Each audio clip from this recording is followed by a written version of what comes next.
Namaste, and welcome to the book launch of Invading the Sacred, an analysis of Hinduism studies in America. I would like to request the publisher, Kapish Mehra, to come up and say a few words before we launch the book.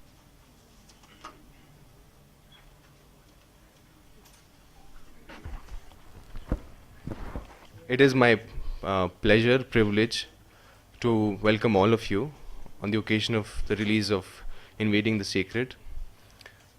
Simply not only because it's another book launch, another event in the publishing profile of a company, but slightly more than that. There are various books that are published every year by us. We do about 250 annually, new books annually. But then there are those books that are slightly special. Special not only because, if you would have noticed, a copy of the book doesn't necessarily mention the subject that it fits in, because sometimes it encompasses so many, but more so because it brings to light aspects that need to be talked about, need to be analyzed, as the subtitle says, and more importantly discussed. And I think this is an excellent opportunity. It's been obviously one journey to be able to bring forth this book. And I'm glad to mention that this is not only a one-book journey, but a series of books that we are planning to go ahead with. Something that we are very passionately following and would want it to see the light of the day very soon. But just would like to add that various books that are published, as I mentioned, are published for different reasons. Some are published because they make a lot of commercial sense. Some are published because they probably are the flavor of the day. Some are published because to please some people. Some are published because it's an excellent work of art. Some are published because they're landmarks before they're published. But then there are some books that are published that just need to be published without a definition. And I'm very proud to mention that Invading the Sacred is one of those books. But having said that, being a publisher, there's always a commercial aspect to it. So we're very happy to have published this. I'm sure you'll help us make this a commercial success as well. Thank you so much.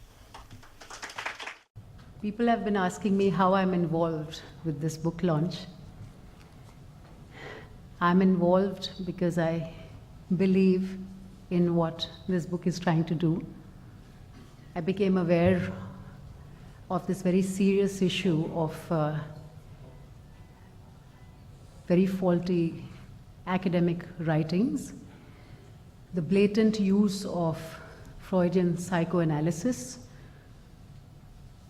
as a license for writing whatever anybody wanted to write about Indian culture, and to denigrate it in such a way that our future generations would become more and more ashamed to acknowledge their own culture. And the fact that these writings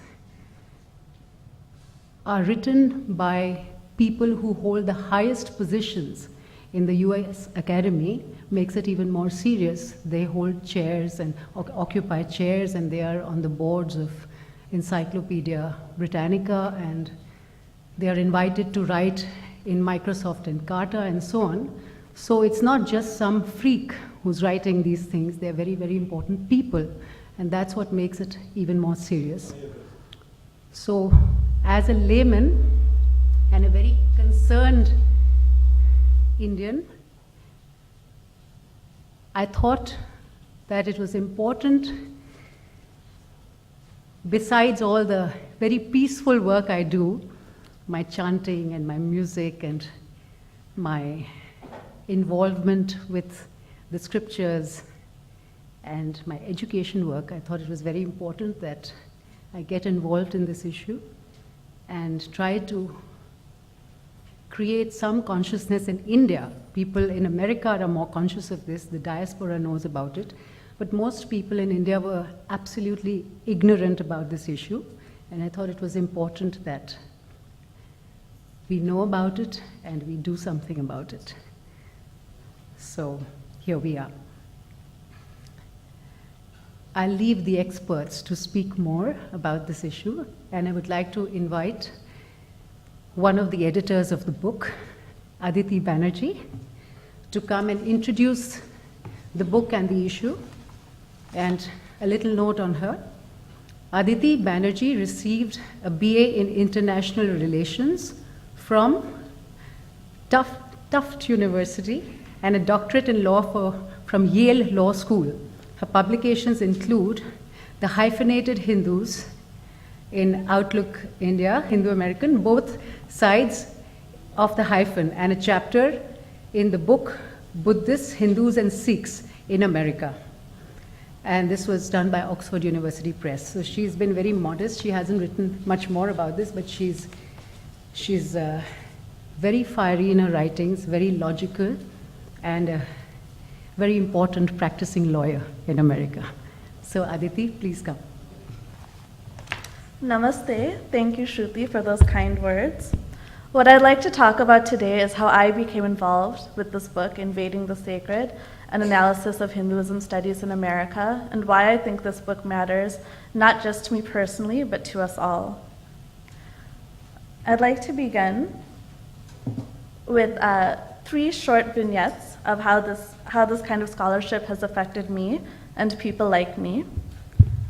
When I was in high school, my American history teacher, for no discernible reason, read to the class a newspaper clipping about an airplane that had accidentally landed in a remote Indian coastal village. The article described how the villagers rushed to garland the plane and the pilot.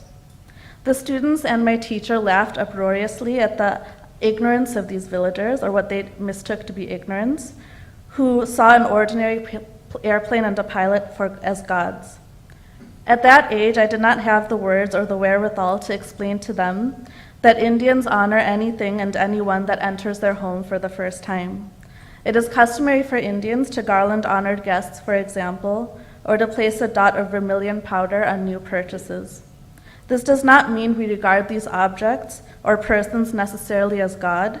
Rather, such gestures express our gratitude and respect for them, as well as the divine for bringing them to us. Later on, in college in America, I was exposed to Jeffrey Kripal's theory of Sri Ramakrishna being a homosexual who had homoerotic feelings about and possibly abused Swami Vivekananda. It was presented to me not as speculation, but as an academically established and authoritative truth. All my life, I looked upon Sri Ramakrishna and Swami Vivekananda as saints who had revived Hinduism during colonial rule in India. I had a picture of Sri Ramakrishna and Sharada Devi, to which I daily offered arti, and I eagerly read Swami Vivekananda's complete works. I felt shaken by these academic allegations. Instinctively, I knew such claims were baseless and wrong, but yet these claims were made and vouched for by authoritative scholars with Ivy League credentials, so they could not be completely wrong, could they? Further on at work in my law practice in New York, I chose to wear a bindi as a mark of auspiciousness. Though some family members and friends warned me that my colleagues may find such a mark to be repugnant or primitive, my belief and experience was that my fellow Americans were an open-minded people and that I would face no such problems. However, I then came across Professor David Gordon Wright's book, Kiss of the Yogini, Tantric Sex in its South Asian Context, in which he remarks that the bindi that a Hindu woman wears represents a drop of menstrual blood. At that point, I grew apprehensive, wondering if the bindi would be seen as some primitive, literally bloodthirsty rite. But still, I wear it every day, even though I do wonder sometimes, when catching the surreptitious, curious stares of others, what exactly they think of it, and whether that perception has been shaped by the speculation of renowned scholars such as Professor White. Because my Indian friends and I have experienced such attitudes towards my religion, usually in the subtlest of ways, and because we have never had the voice or the ammunition with which to fire back to say that these claims are baseless and untruthful, I was delighted to accept the opportunity to become involved with this book. For what starts in American universities does not remain there. It spreads globally, percolates through to mainstream culture, to primary and secondary schools, and to the way ordinary citizens interact with and react to each other. The academic stereotyping of Hinduism as grotesque and over-sexualized harms the serious study of its shastras. The demonology of modern acharyas and gurus embarrasses an entire generation of budding scholars, preventing them from independently engaging with their works.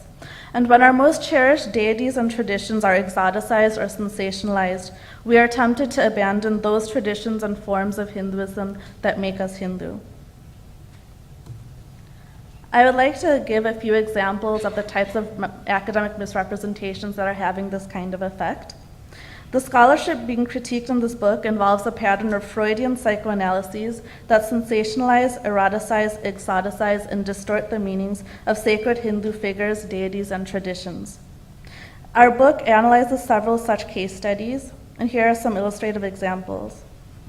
This is a quote from Professor Wendy Doniger, Professor of History and Religion at the University of Chicago, past president of the American Academy of Religion and Association for Asian Studies, and an award-winning author of numerous books on Hinduism.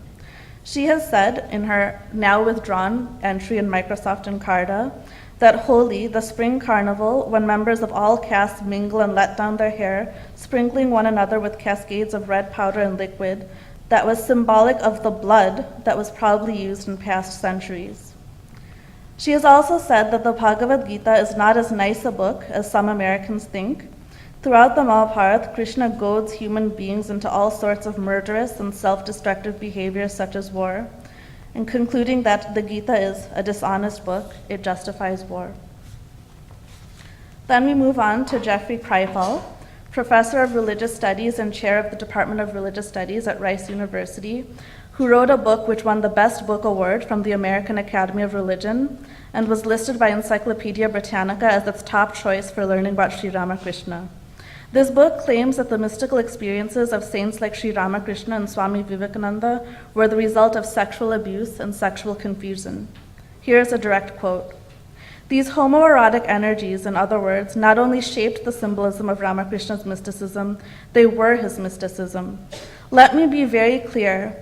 Without the conflicted energies of the saint's homosexual desires, there would have been no Kali's sword, no unconscious handmaid, no conflict between the mother and the lover, no child, no Radha, no living lingam, no naked Paramahamsa boys, no Jesus state, no love body, no ecstatically extended feet, no closing and opening doors, no symbolic visions, no bhava, and no samadhi. In effect, there would have been no Ramakrishna. Moving on, we go to Professor Paul Courtwright, Professor of Religion and Asian Studies and former Chair of the Department of Religion and Asian Studies at Emory University, who wrote a book on Ganesha which won the History of Religions Award. Here are some choice excerpts. Ganesha's trunk is the displaced phallus, a caricature of Shiva's linga. It poses no threat because it is too large, flaccid, and in the wrong place to be useful for sexual purposes. Ganesha remains celibate so as not to compete erotically with his father, who is a notorious womanizer, either incestuously for his mother, Parvati, or for any other woman for that matter. Both in his behavior and iconographic form, Ganesha resembles in some aspects the figure of the eunuch. Ganesha is like a eunuch guarding the women of the harem. Let me be very clear. These works are objectionable not because they're grossly offensive, but because they are based on flimsy, unsubstantiated, and often non-existent evidence. Such failings have been pointed out by fellow academics, including both Hindus and non-Hindus as well as non-Indians, but their challenges have gone completely unanswered and have never been addressed by these scholars. These detailed scholarly critiques, among others, are reprinted or summarized in our book. In order to understand what drives such scholarship, we need to view this phenomenon not as isolated incidents of excess and error, but as part of a larger trend that has spanned many decades and many disciplines. As we show in our book, not much has changed in this field of scholarship from Berkeley Hill's 1921 essay entitled The Anal Erotic Factor in the Religion, Philosophy, and Character of the Hindus, which posited that Hindu reverence for Agni, Indra, and Surya evidenced a fascination for passing gas, as these deities are associated with wind, that Vedic chants emulated the act of passing gas, and that Atman was really a pseudo-metaphysical facade for the Hindu flatus complex. This is not just something in the distant past. Today, such a reading is echoed by David Gordon White's reduction of Tantra to an upper caste intellectual whitewash of lower caste sexual practices, wherein sacred mantras are nothing more than nonsense syllables from the inarticulate moans made by women during sexual intercourse. This scholarship is not the product of a few idle and perhaps disturbed minds, but rather a narrative driven by deeply embedded civilizational worldviews.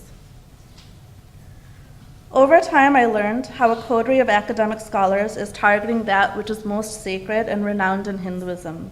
The Bhagavad Gita, Bhakti, Yoga, deities such as Sri Ganesha, Shiva, and Devi, spiritual leaders like Sri Ramakrishna and Swami Vivekananda, and deconstructing them either as being pathological or as not Hindu at all. This is the invasion of the sacred, the looting of a living religion, an entire spiritual and cultural tradition, by denigration and by appropriation. Because Hinduism is one of the few remaining major world religions that is non-Abrahamic, and because it is the source of the great traditions of Buddhism, Sikhism, and Jainism, it is unique, and given the history of similar native religions, one that is under severe attack. Through the invasions of its sacred, both in the physical realm, through the historical colonization of India, and now in the intellectual and cultural realms through ongoing Eurocentric scholarship, its philosophical, cultural, and spiritual capital has been and continues to be destroyed and appropriated. Therefore, we believe that American academic scholarship regarding Hinduism deserves special scrutiny and sensitivity. Our critics falsely claim that we are engaged in censorship, but in fact, we must point out that we do not seek to silence the voices of those critique. We only ask that others' voices be added to the ongoing discourse about Hinduism, and therefore we seek to promote multiculturalism and a diversity of view, and not academic censorship. We believe that outsider perspectives do offer value in understanding any religion, including Hinduism, but that emic or insider perspectives are just as vital and valuable. It is our hope that this book will help open up the space and inspire a new generation of thinkers to engage with, question, and interpret with fresh eyes our cultural and religious traditions, to explore how the oldest forms of Indian philosophy can pave new ways of thinking, and to enable us to engage with other traditions and cultures, not through intellectual invasions, but through constructive dialogue and debate. Thank you.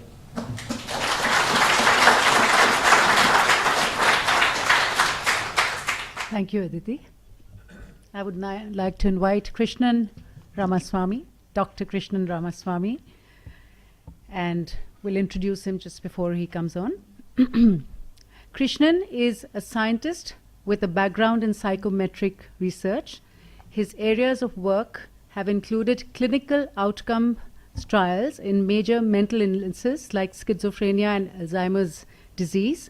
He is a student of Sanskrit and Vedanta and lives in Staten Island, New York. Krishna. Namaste.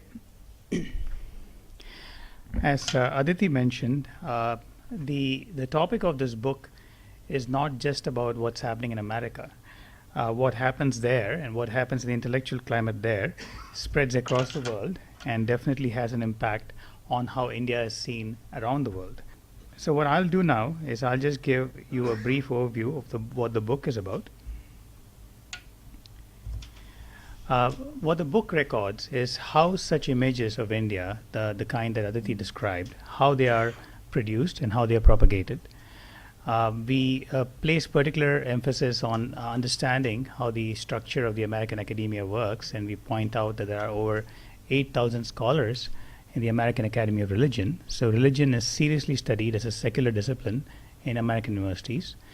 Of those 8,000, several hundred study Hinduism, and they study other religions in India.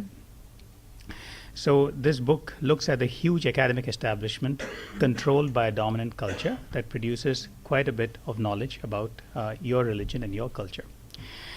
The next thing the book talks about is the recent intellectual challenge to this state of affairs and what happened afterwards.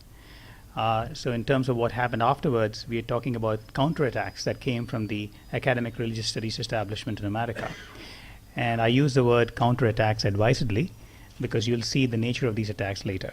Okay, we also record in this book the results of this ongoing debate, which gives us, for the first time, I think, a systematic critique of the misrepresentation of Indian traditions that's going on in certain sections of the American academia. And the book also serves the purpose of widening the range of ideas and voices in the academy looking at Hinduism. We also hope the book will lead to increased awareness among Indians worldwide, academic scholars and others, and so that there'll be a wider debate about these issues. The book is carved into 4 separate sections, and I'll just walk you through each one of them briefly. We also have an extensive appendix in the back, which also has some remarkable essays. Section 1 of the book is really a summary of 2 groundbreaking essays that came out about 5 years ago, written by Rajiv Malhotra, in which he surveyed the current status of Hinduism studies in America. And he identified 2 types of problems in the American academia. He identified problems with the competence and the training of these scholars in Indian languages and Indian culture. Bernard Lewis, the famous Arabist, says that without deep competence and deep immersion in the language and the culture, a scholar ought not even begin to write. And we find that that's definitely not the case here. Malhotra also identified what he calls peer review cartels, where a few powerful scholars are able to influence through their ability to reward and their ability to punish. They're able to influence whether in fact books are peer reviewed very thoroughly or not. And that's a very serious problem for academic freedom. He also identified the fact that in the study of Hinduism, psychoanalysis was center stage, almost to the exclusion of all other approaches. Now, Alan Rowland, who is a noted psychologist and also is a student of Indian culture, has an essay in this book where he points out that he finds this to be a remarkable trend. It's pretty much only confined to Hinduism, where this very center stage position of psychoanalysis is.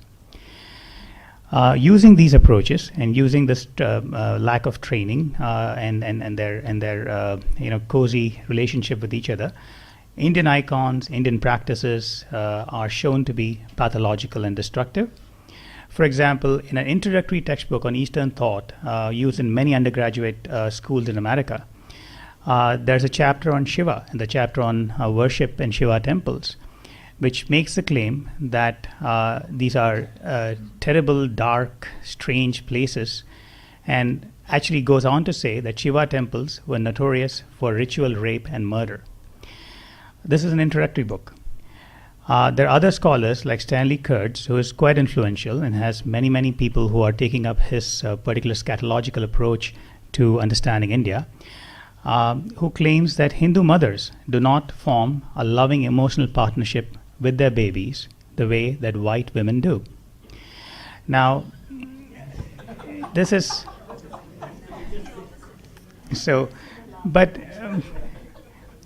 I do realize that we find this funny, but they find it to be factual. So this is something we should think about. Section 2 records what happened once these essays came out. The essays came out in a cyber magazine called Sulekha.com. Almost 40,000 people downloaded the essay, started talking about it, debating about it. It was as though a large number of scholars in the world were just waiting for this event to happen. We had anthropologists, historians, psychologists starting to write essays analyzing why Malhotra was able to find these biases. They also started looking at some of these texts in greater depth, trying to see if in fact the symptoms he has pointed out were borne out. Did they go deeper? And in fact, many of them did conclude that they go deeper, and they also published many learned papers about this. One particular instance that I think is worth mentioning, as Aditi already alluded to, Microsoft Encarta had an extensive essay on Hinduism by Wendy Doniger. Now, Encarta is a very influential encyclopedia. Children all over the world use it. School kids use it, college kids use it. Quick report for the class, you go to Encarta. Now, Sankrant Sanu, who's a scholar from Seattle, did a very systematic point-by-point comparison of Islam, Christianity, and Hinduism to see how each of these religions is treated in Encarta.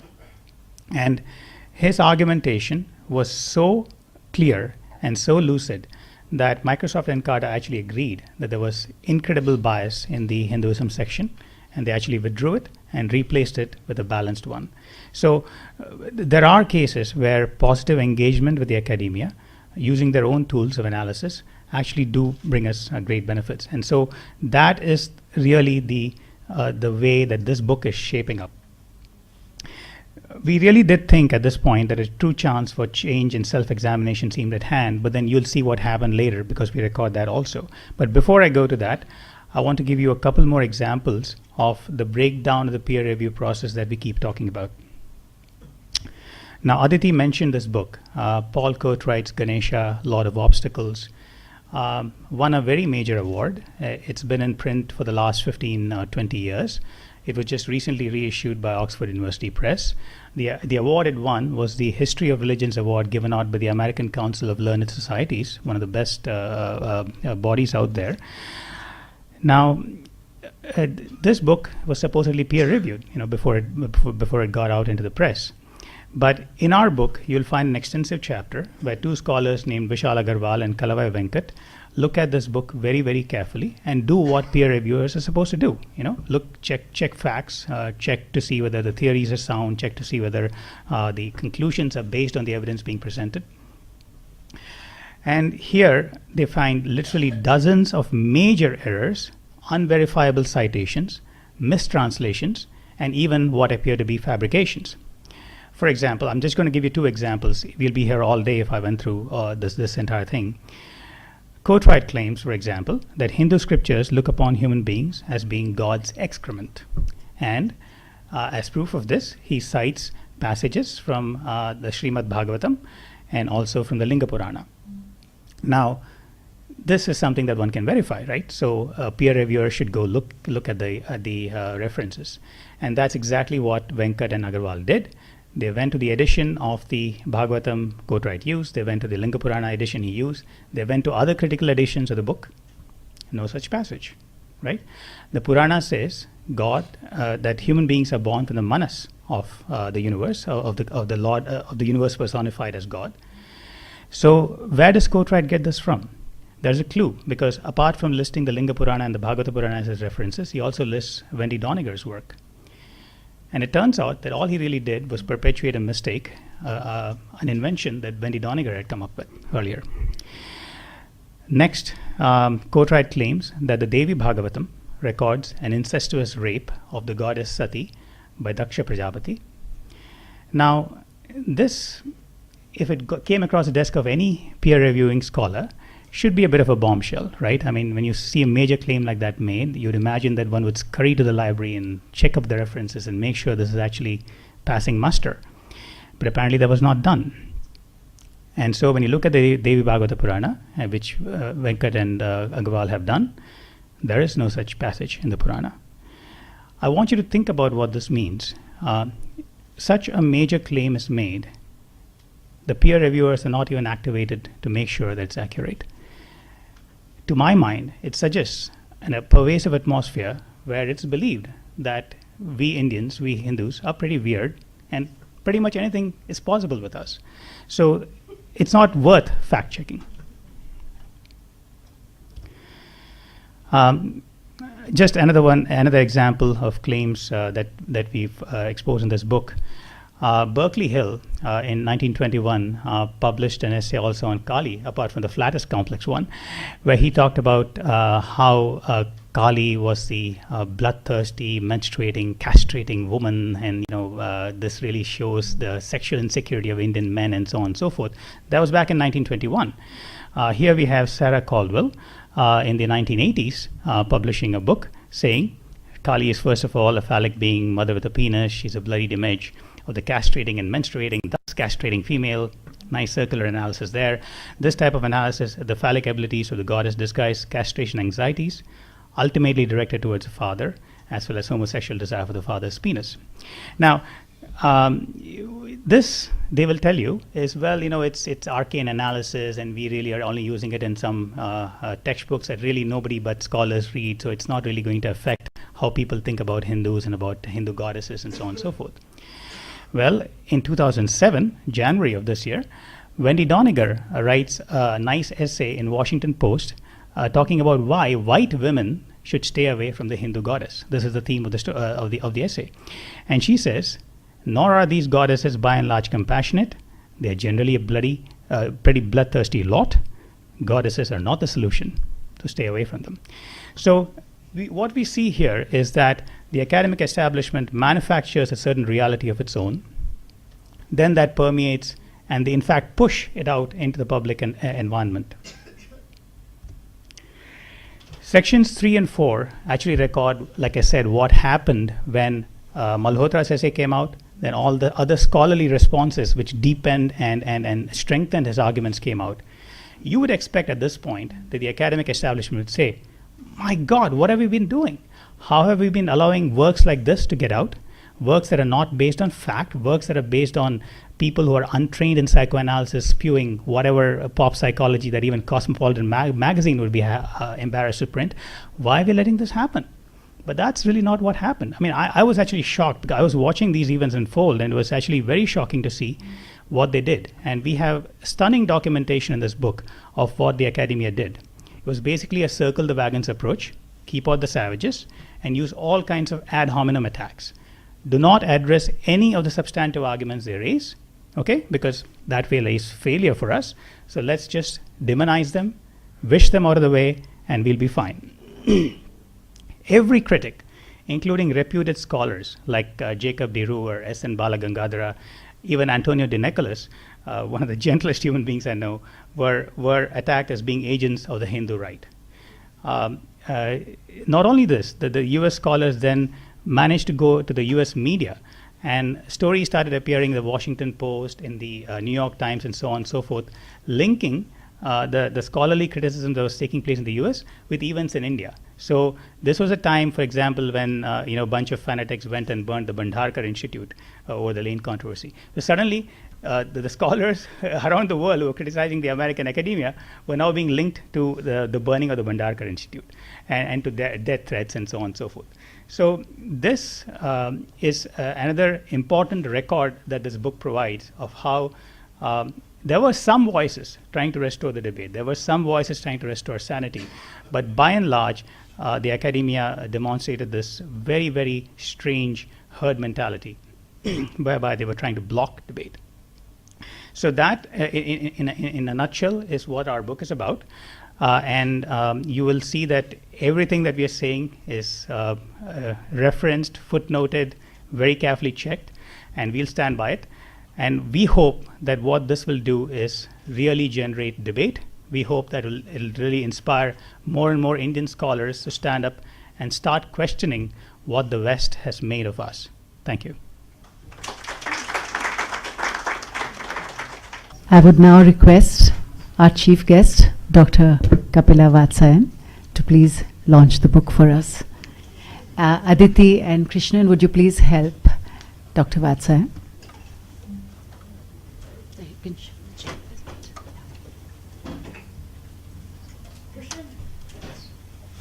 You might as well be crazy now. Now, you take this book, you give it to me, and I'll open it.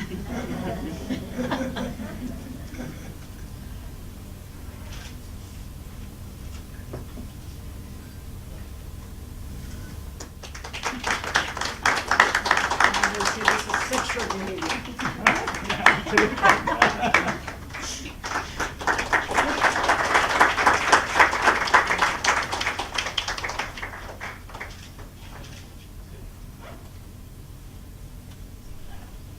Besides being an expert, besides being an insider in the academy, she is also so kind and magnanimous to be here at such short notice, and we are really grateful to you, Dr. Doshi. And we would like you to now launch the book for us and also speak a few words.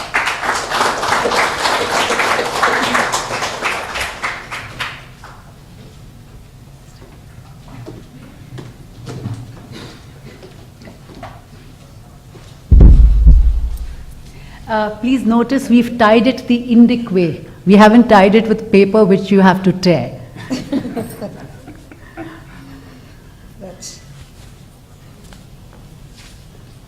That's cloth.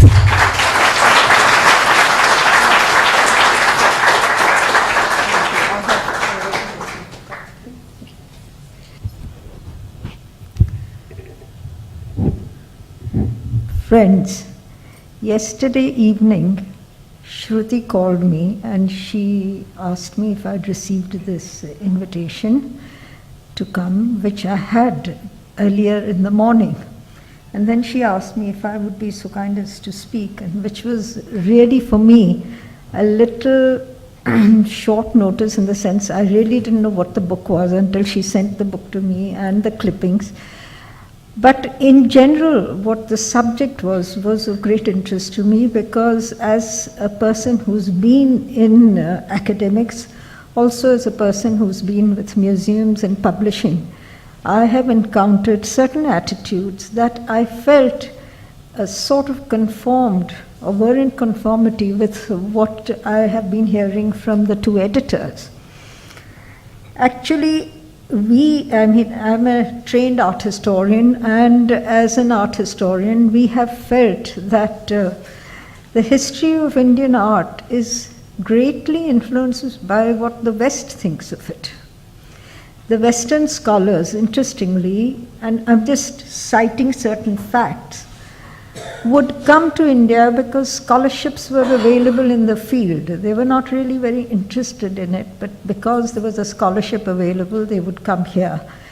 They would come here. They don't generally know our culture very well.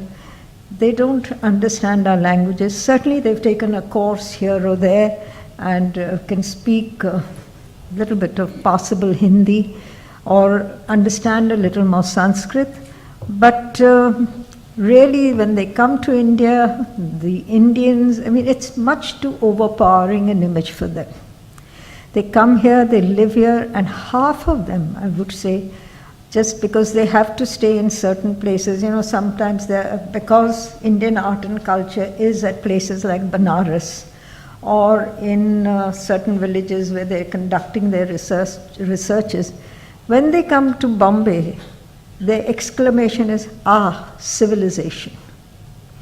So what I'm trying to say is there is, what you all have been noticing and commenting upon, is there is an inbuilt bias. That civilization is only when you come to a city like Bombay, which is a modern metropolis with roads and tall buildings and an infrastructure which corresponds to what they are used to. Then it's civilization, otherwise it is not. The fact that you have such an ancient civilization doesn't really matter. So these are the things, and you see this sort of, we had about 10 years ago commented on this, that the Americans find that there, as far as, I'm only talking of Indian art and culture, but I'm sure that represents what we all must be noticing in our own disciplines. The fact is that they come here because they find that they have exhausted quite a lot of work in their own fields, in their own countries.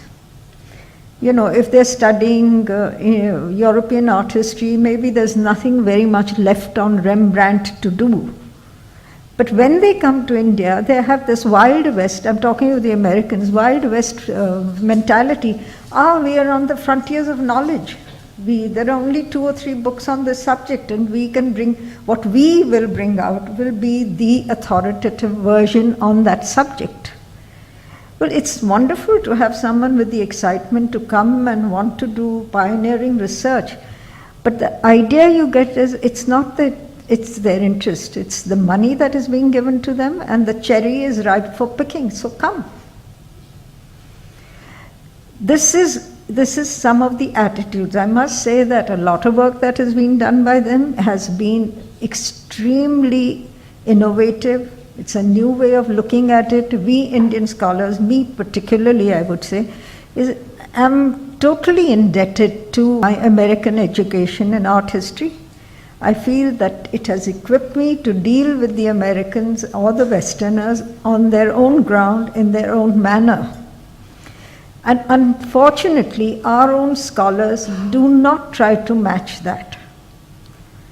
Maybe our teaching institutions don't teach it. Whatever it is, they've got such poor figures in international seminars.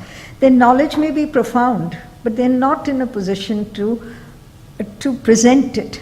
So we already start with a disadvantage. Then most Indian scholars are so thrilled or so overawed by the fact that a foreigner is interested in whatever work they're doing, that they're very, very keen on giving their knowledge. I mean, it is pathetic at the way in which we behave. And you know, they're looking for little handouts, our scholars, which is sad. Why should they be in that position?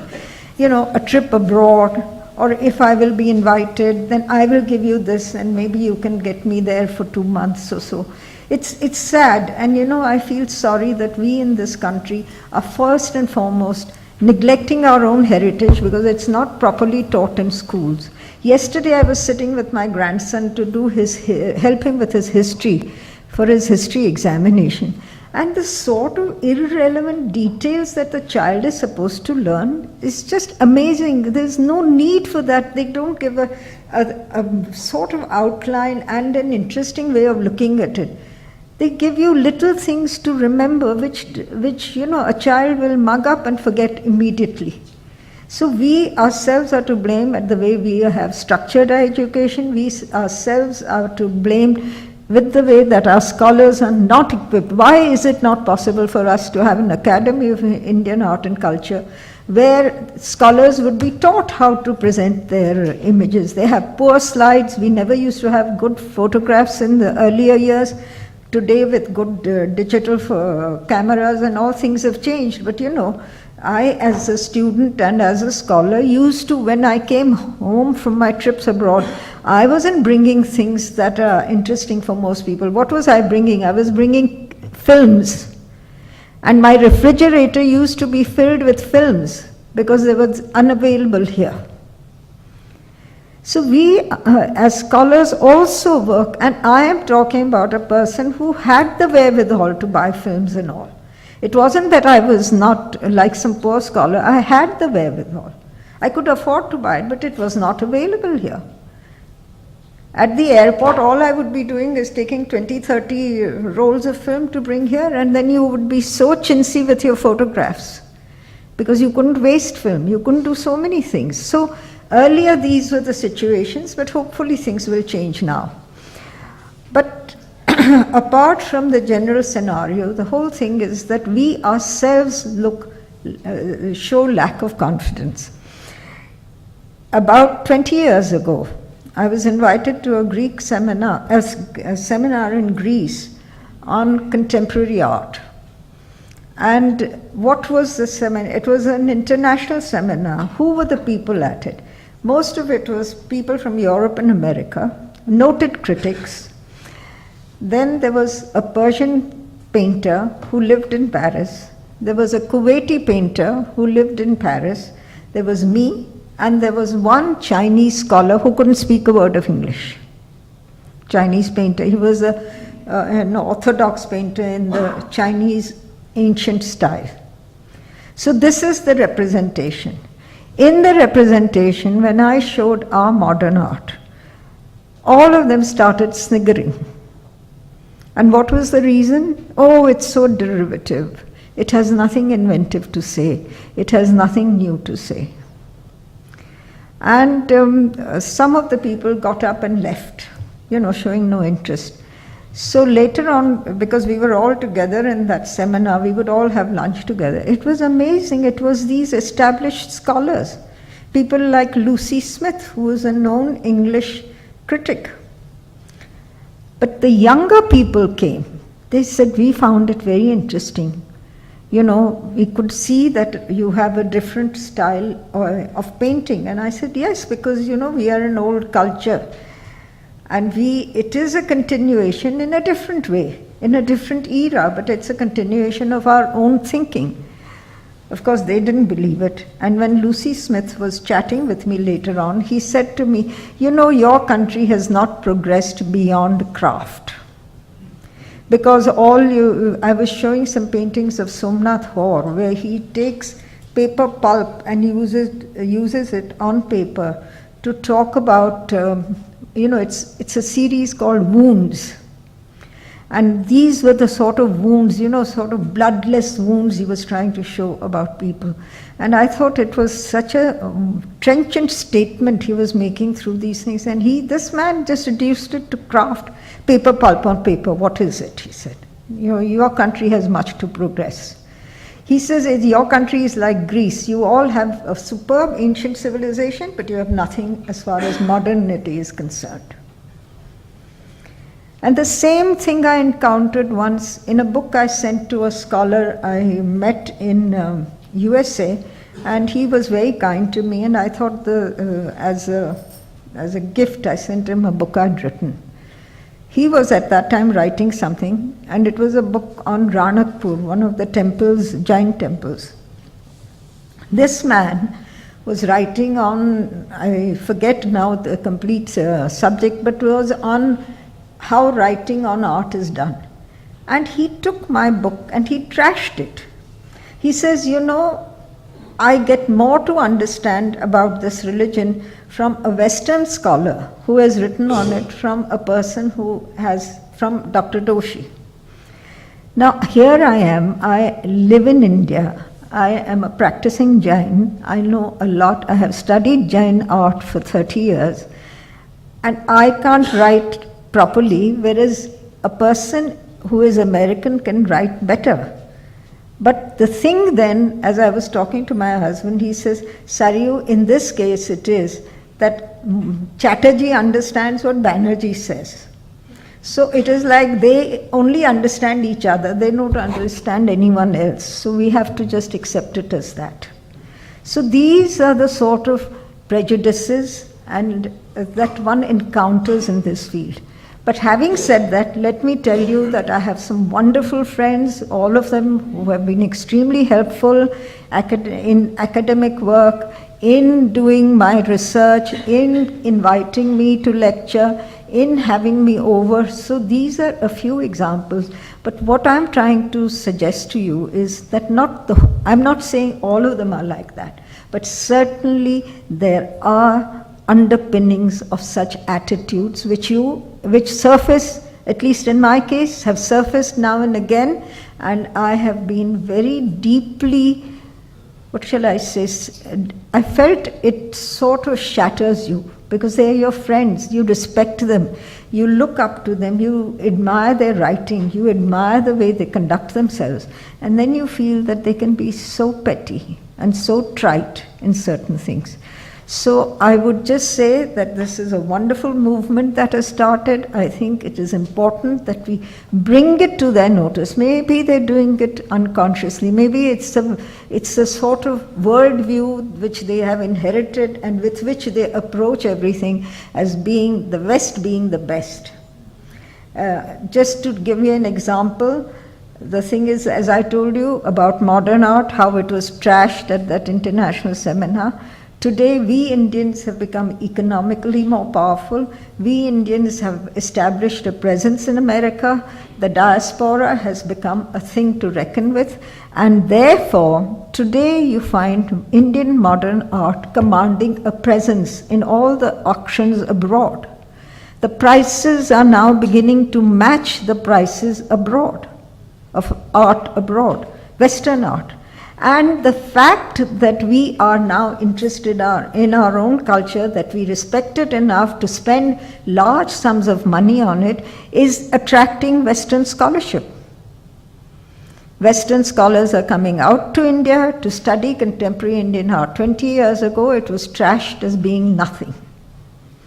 So I think it is we with our own self-confidence, with our own attitude towards ourselves, with our own, pride in our own culture, we will be able to counter this also apart from books like this, but we ourselves are important in getting a different point of view aroused in people.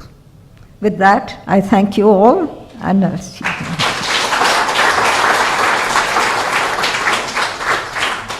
may I please invite all the panelists to the dais? Yes.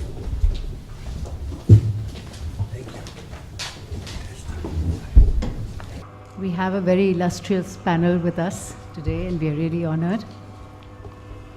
I'll start from the extreme left. We have Rajiv Malhotra, Shri V. Balachandran, the President of Indo-American Society, Dr. Saryu Doshi in the middle, Professor Arvind Sharma.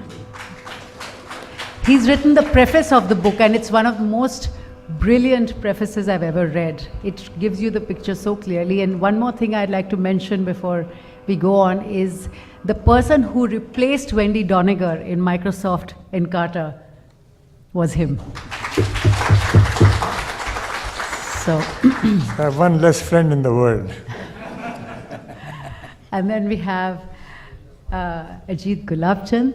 So I'm going to request Professor Sharma to speak his thoughts on this, and I'd just like to introduce him before that.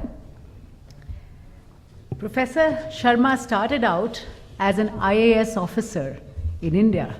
So he's understood the Indian government as well. He's been in India, and only after that did he move to Canada and the US. And he's the Burks Professor of Comparative Religion in the Faculty of Religious Studies, McGill University, Montreal, Canada, and has published extensively in the field of religious studies, and is currently engaged in promoting the adoption of a universal declaration of human rights by the world's religions. It's a very important movement. Since Rupa has published this book, I'd like to mention that there are some more publications of Professor Sharma's books by Rupa. One of them is called Hindu Egalitarianism, and the other forthcoming book is The Philosophy of Religion, A Sikh Perspective. So, Professor Sharma, I'd request you to speak. Okay, thank you, Shruti. Okay. Now, in the time I have, I would like to make 4 points to highlight the significance of this book. The first point is historical in nature, and the others more contemporary in their orientation. The global reality today is marked by the presence of different civilizations in different parts of the globe, as exemplified by the Japanese and Chinese civilizations in the East, the Islamic in the Middle East and elsewhere, the Western in Europe, North America, Australia and New Zealand, and so on. Now, Indian civilization also belongs to this club. One salient fact, however, distinguishes Indian civilization from these. The present self-understanding of each of these major civilizations is based, by and large, on the work of scholars who belonged to these civilizations.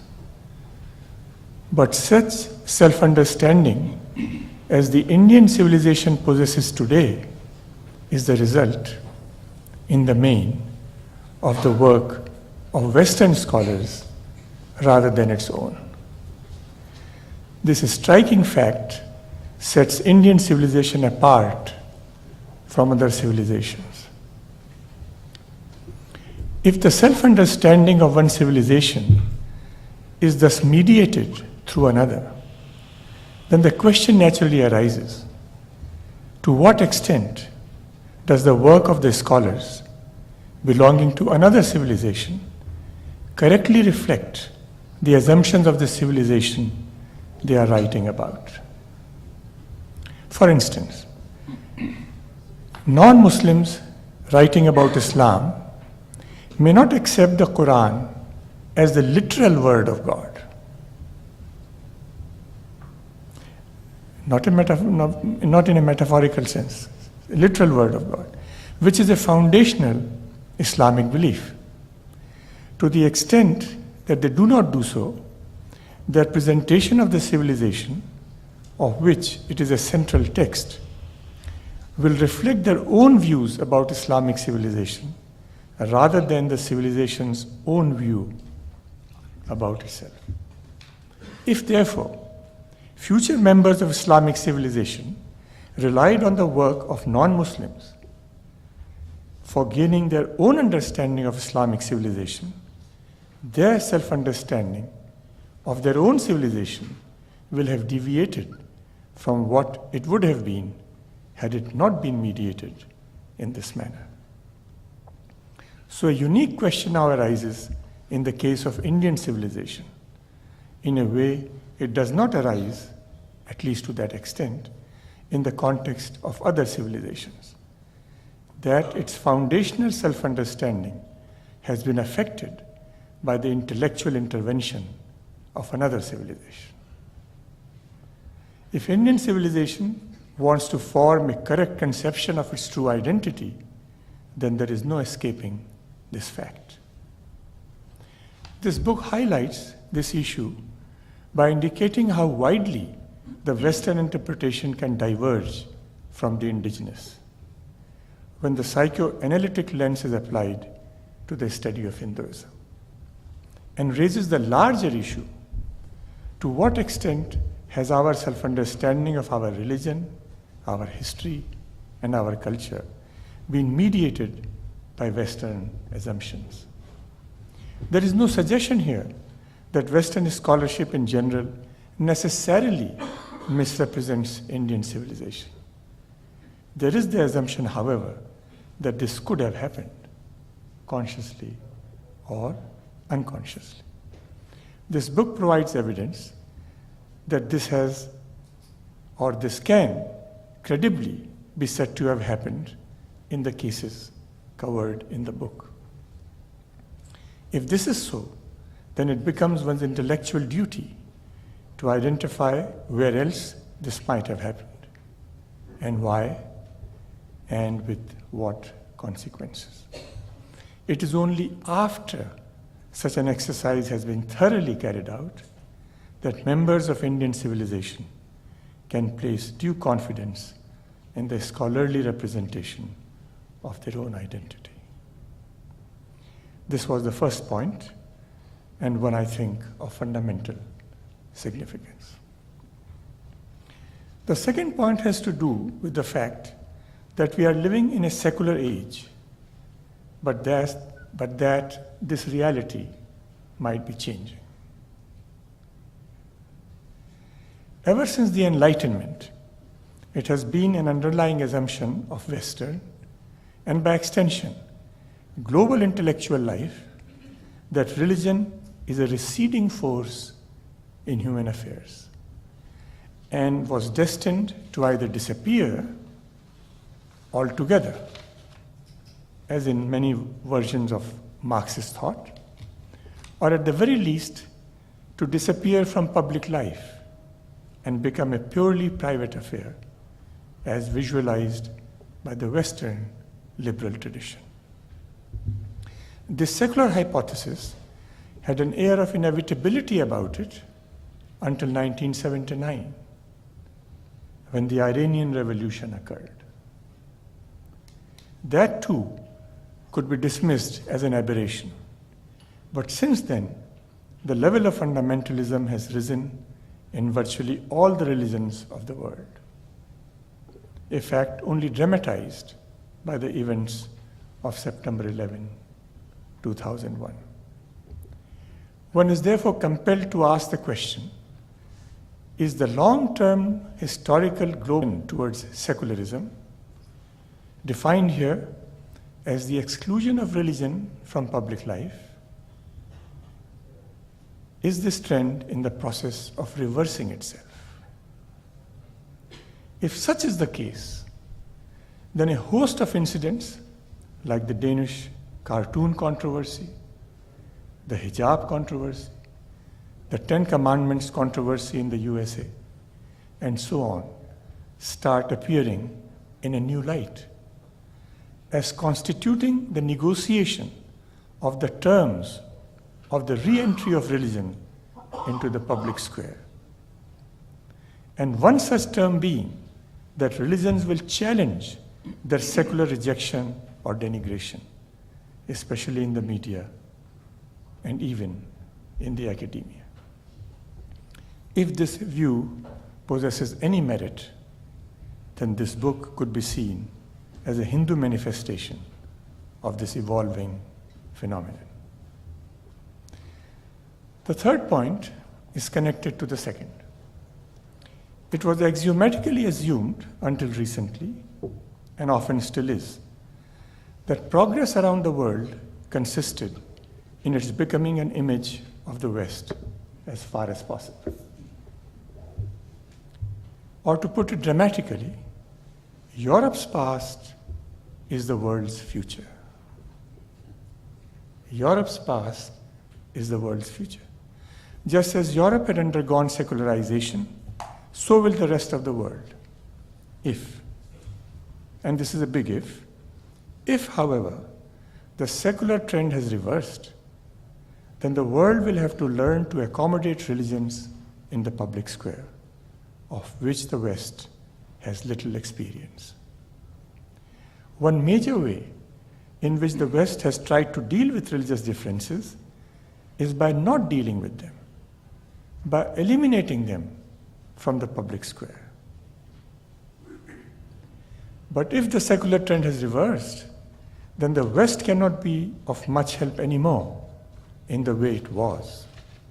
One may have to look to Asia, which has had a far more successful record historically of dealing with religious pluralism in the public square.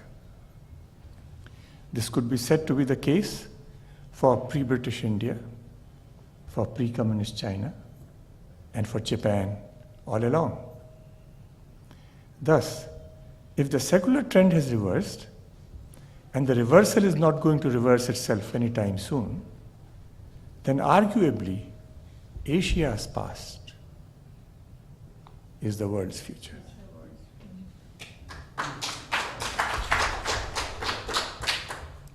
One is, of course, always free to choose the direction of one's research.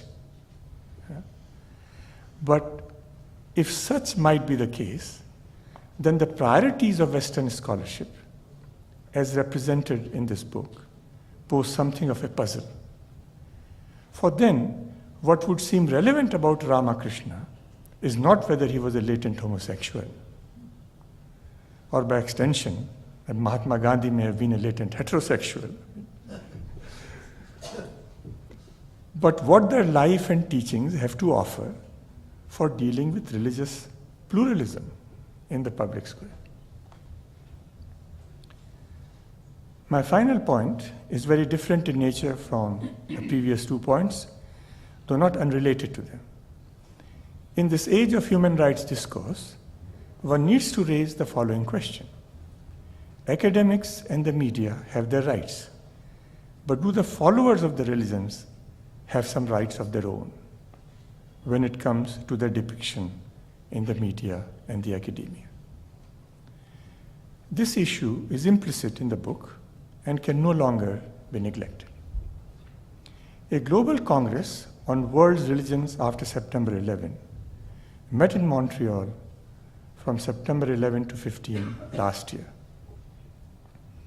At this congress, Madam Shirin Ebadi of Iran, Nobel Peace Laureate for 2003, released a document entitled A Universal Declaration of Human Rights by the World's Religions for discussion in the academic and faith communities around the world. This document has been in evolution since 1998 and has been discussed at several conferences and has generated considerable interest. It is available on the internet. It is supported by several individuals and associations And the project has been endorsed by 4 other Nobel Peace Laureates, apart from Madam Shirin Ebadi. His Holiness the Dalai Lama, Archbishop Desmond Tutu of South Africa, Bishop Bello of Timor-Leste, and Professor Elie Wiesel of Israel. This draft document contains the following provisions. Article 12, Clause 4. Everyone has the right not to have one's religion denigrated in the media or the academia. Clause 5. It is the duty of the follower of every religion to ensure that no religion is denigrated in the media or the academia. The book acquires a special significance in the light of these clauses. This is all that I have to say. Thank you. Thank you, Professor Sharma. That was very revealing. And I think we have a lot to think about and act upon it.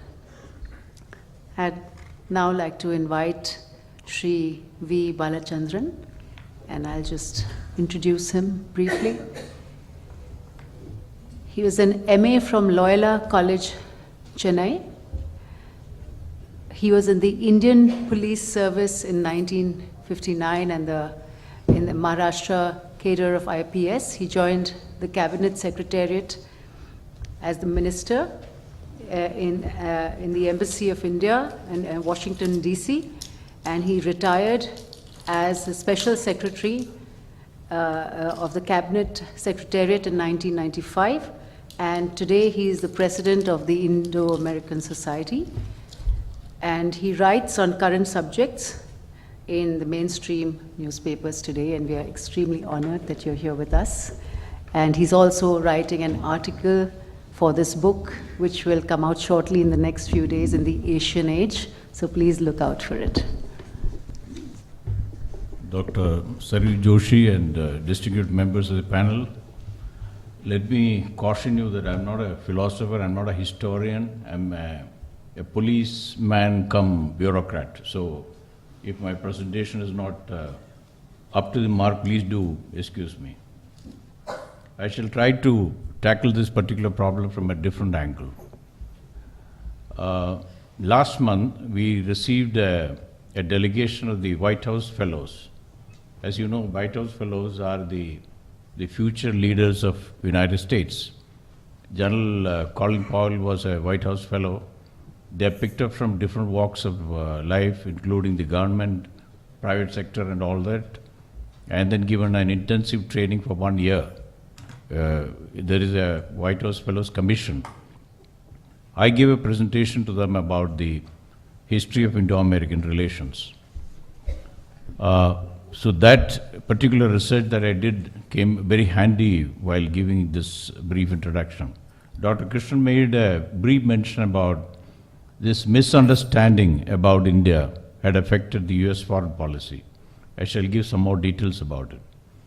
In 1976, Asia Society conducted a survey of the textbooks in American schools.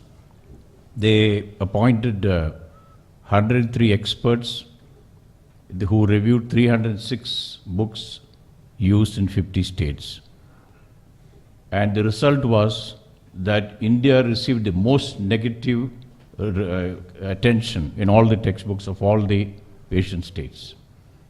So another scholar called John W. Miller, author of India, A Rising Middle Power, he said that US policy towards India was the product of similar stereotypes. The portrayal was that it is nothing but diseases, illiteracy, etc., etc.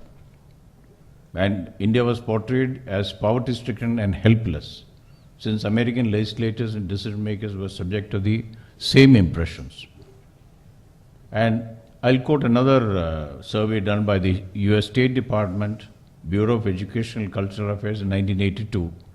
They found that American attitudes about India, more than about any other place, focus on disease, death and illiteracy.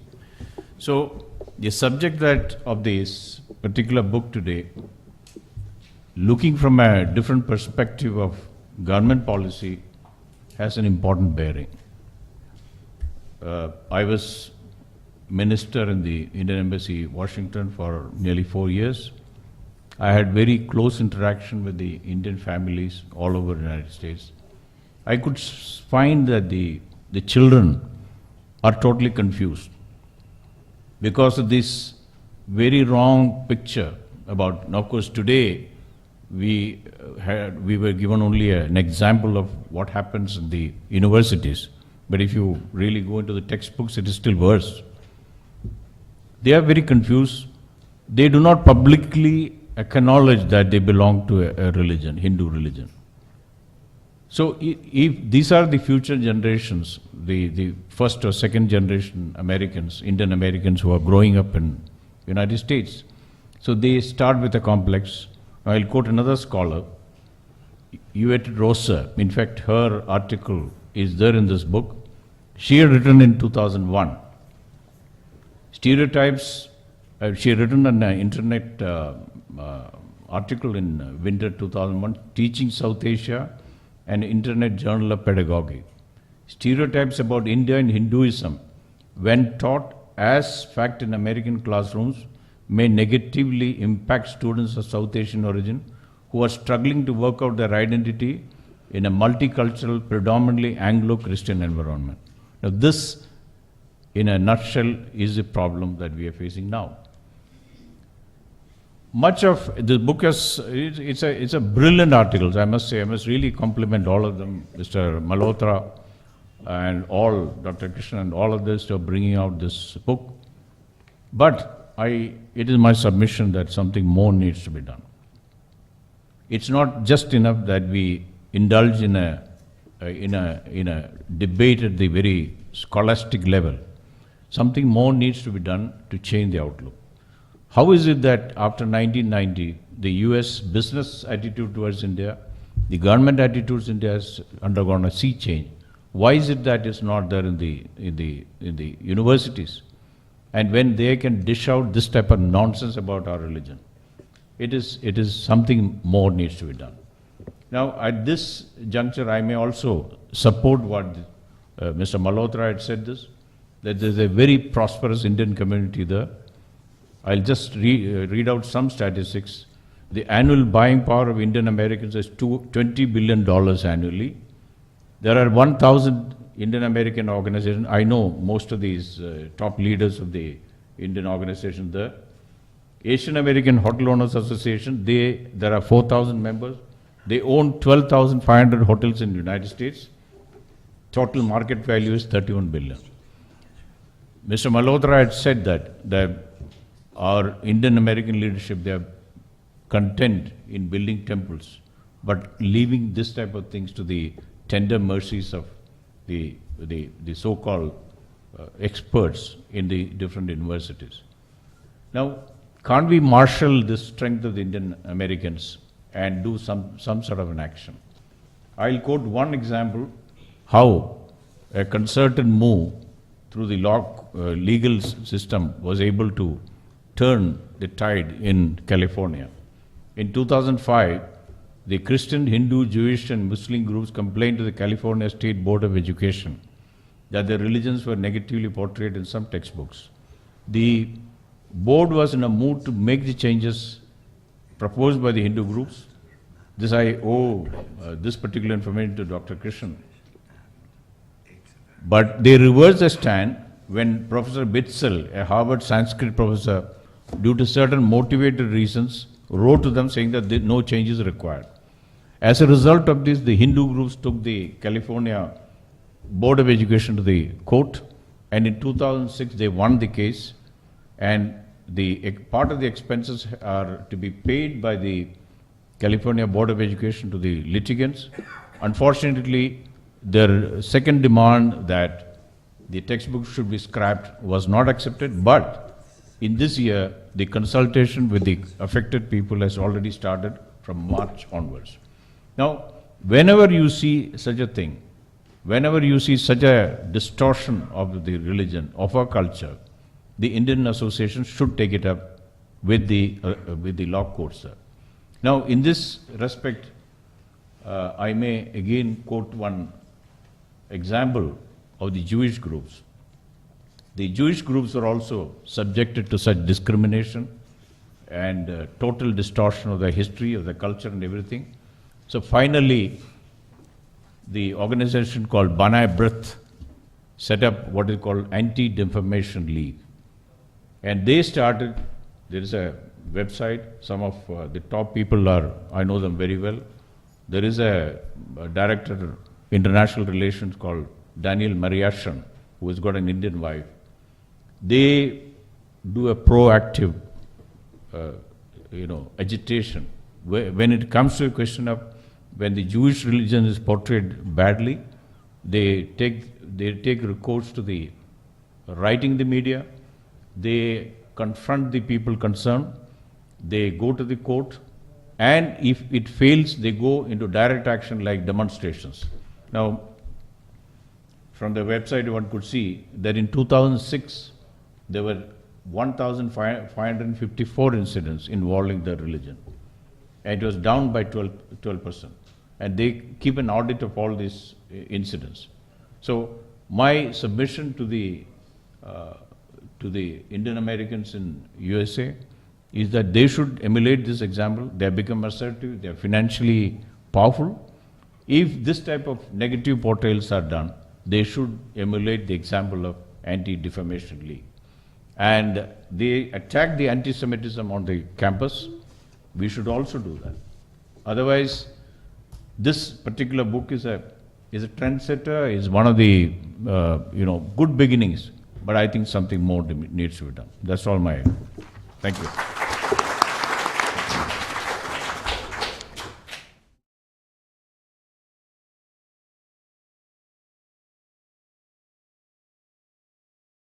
I would now like to invite Shri Ajit Gulabchand to give us his thoughts, which I'm sure will be quite assertive from the few instances I've had in my engagement with him, once over the phone and once meeting him before this. And he's very vocal, very strong, very articulate in his views, and look forward to hearing what he has to say. So I would like to introduce him now. He's the Chairman and Managing Director of Hindustan Construction Company Limited. And this is the largest heavy civil engineering and construction company in India. He is the President of the Construction Federation of India and the National Council member of the CII, the Confederation of Indian Industry. He is the Chairman and main sponsor of the National Institute of Construction Management. You're the Chairman of the Balchand College of Engineering, and he's done considerable work in disaster management and AIDS awareness. So, Ajit ji, we look forward to your thoughts.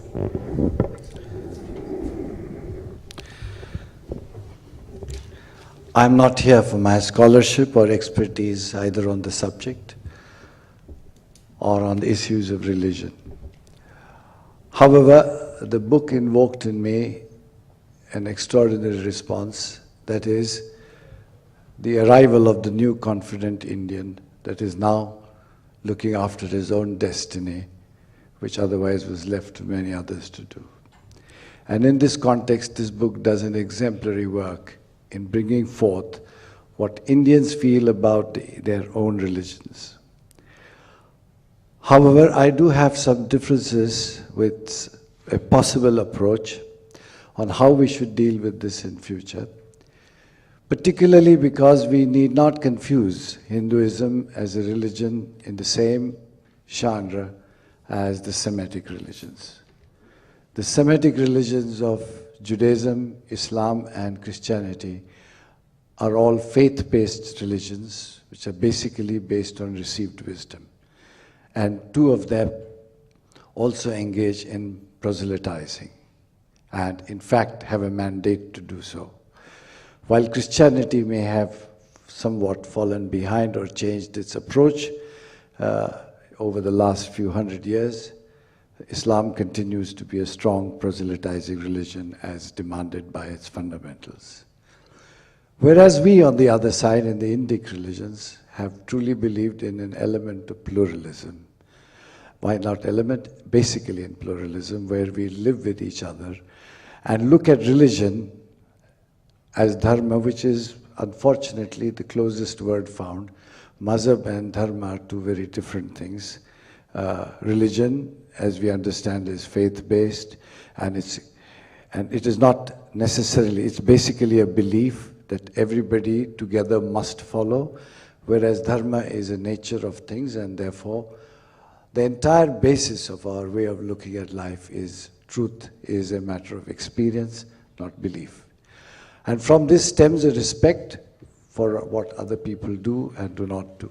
This has been my understanding of the Indic religions or Indic dharmas or the Indic way of looking at life. So whilst we may draw our inspiration from the past of what we are and what kind of philosophy we represent, we unfortunately have lost it. We cannot resurrect it by the same old ways. We will have to rethink it, and this book is one way of beginning that, the new beginning, of doing our own scholarship.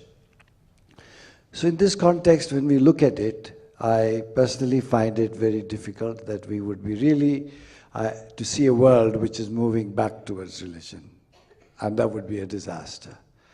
The reason is that while religion is important for everybody, it still must remain in the private domain. The moment it becomes in public domain, the right to pluralism would vanish. Because when you get a faith-based religion demanding that this is the only God, then you do have a problem. Or this is the only way of doing things, then you have a problem. Then there is no debate, there is no dissent. And all over the world, wherever we have seen democracy, where dissent exists, where we have removed religion from public domain, we have been able to establish scholarship, we have been able to establish a variety of things that have allowed us to grow. We have in fact allowed entrepreneurship to come in only because we do not have those possibilities of a fixed, rigid system of doing things. And in this context, I believe that Hinduism, with its pluralistic attitude towards it, has something to tell the world and something. And in this context, we need to present our way of doing things, our religion, to the world in the light that it is. And that a lot of these mythical features of our religion are basically metaphors to explain life. And they are only to be considered in that context. And when we look at it that way, you suddenly find a lot more meaningful understanding of whatever we are going to do, rather than take God and some of the things literally. And therefore, well, for a simple example, like the killing of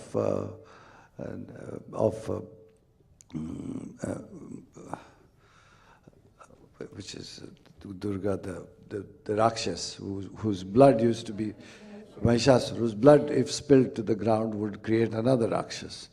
So he had, yes, and Raktabij. And then the only way to kill him was in the mouth, so that the blood does not spill to the ground.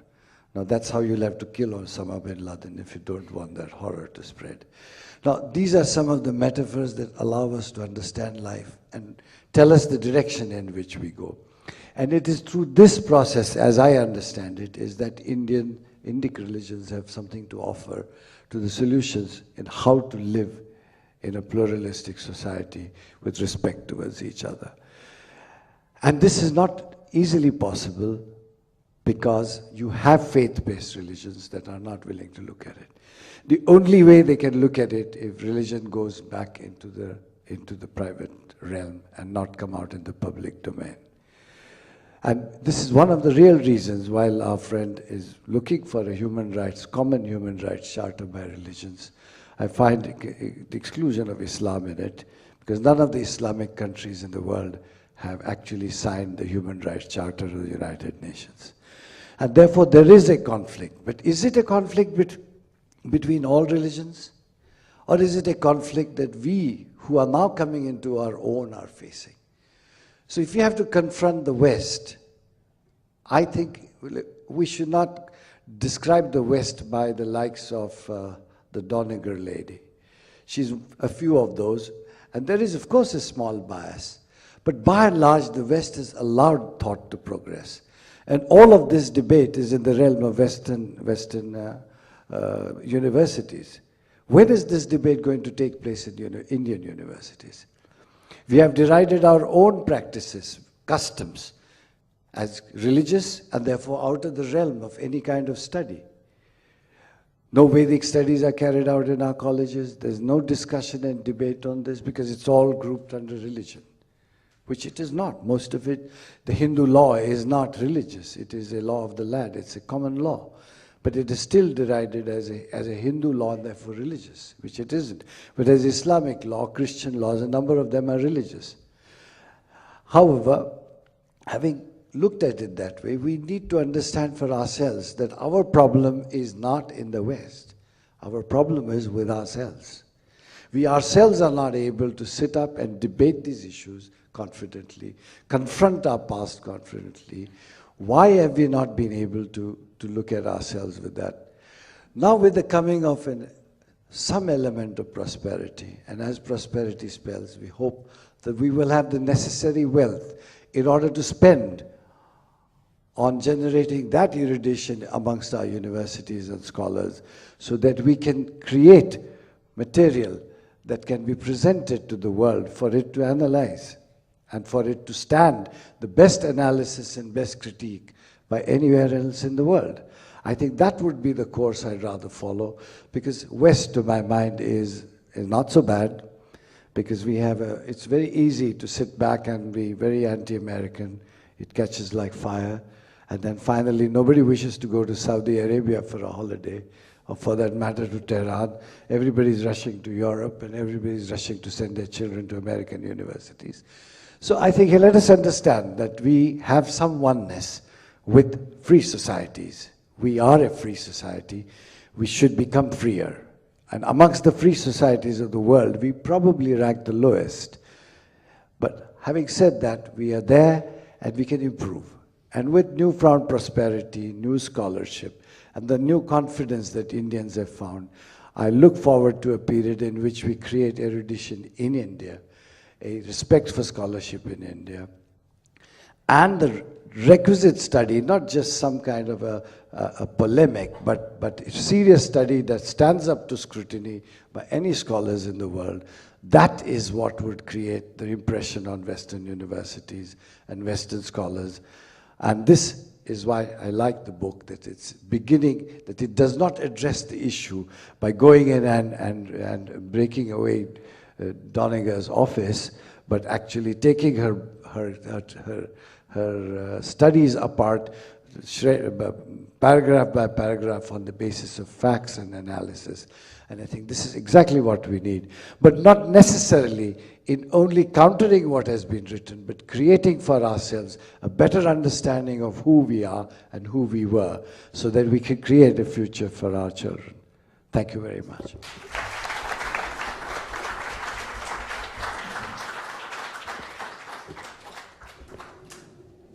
Thank you very much, Ajitji. I would now like to invite... Yes, sure. We have very little hope if our president is going to be talking to dead people to convince the West we are very sane. Well, we wouldn't have been having this discussion had it not been for the pioneering work of Rajiv Malhotra. He's had threats to his life in the last 5 years because of his first exposure of this issue. He's learned to absorb fear, because there's no point being fearful when you take on a challenge like that. So he was a corporate executive and then a successful entrepreneur in telecom and lived in the USA for 36 years. Upon taking early retirement at the age of 45, when he felt he had to give back to the community what it had given to him from childhood, he founded the Infinity Foundation to pursue research on India-related issues. So the first idea of the Infinity Foundation was compassion and wisdom. And as he went along, he found these very serious issues coming up, so he took up more research on many issues. Over the past 12 years, Infinity has funded over 250 projects. Rajiv ji is also a prolific writer on the internet and is now known as a serious public intellectual. Rajiv ji. Thank you. I have a few points I want to make to seed the discussion that I hope will happen afterwards. First of all, the work behind what has been published in the book does not claim to describe all Americans. For instance, even in the academic world, the business schools are very pro-India. The business schools, which is a new phenomenon in the last 10 years, since the investment climate in India is doing well, and corporate America is very pro-India. So what they're teaching in the MBAs is very much a story favorable to India. The book talks about another department or another collection of departments which are social sciences and humanities. This includes South Asian studies, religious studies, history, anthropology, those kind of things, which are following the same trend as they did, as if nothing has happened in the last 10 years to change them. They're still the old guard since the Cold War, that type of attitude towards India. So we have to differentiate between what is being criticized and the rest of America.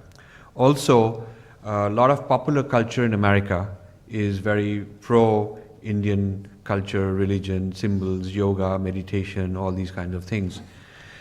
So the group of people that are focused on the study of India in the United States is roughly about 2,000. There's 2,000 professionals, full-time, career, India studies. And they are in these different departments. And this number is increasing rapidly because people are being added into business schools and think tanks and so on, because India is important to study. So at this rate, this number will probably double in the next few years. Now, I have, for the last 10 years, used my business experience and professional experience to study these 2,000 people as an industry. So this is what I want to mention. I think particularly Ajit on the panel would relate to that, because as a business person, you first look at an industry you're operating in. You cannot take isolated individuals. And when you look at an industry, you look at who are the producers, who are the distributors, who are the retailers.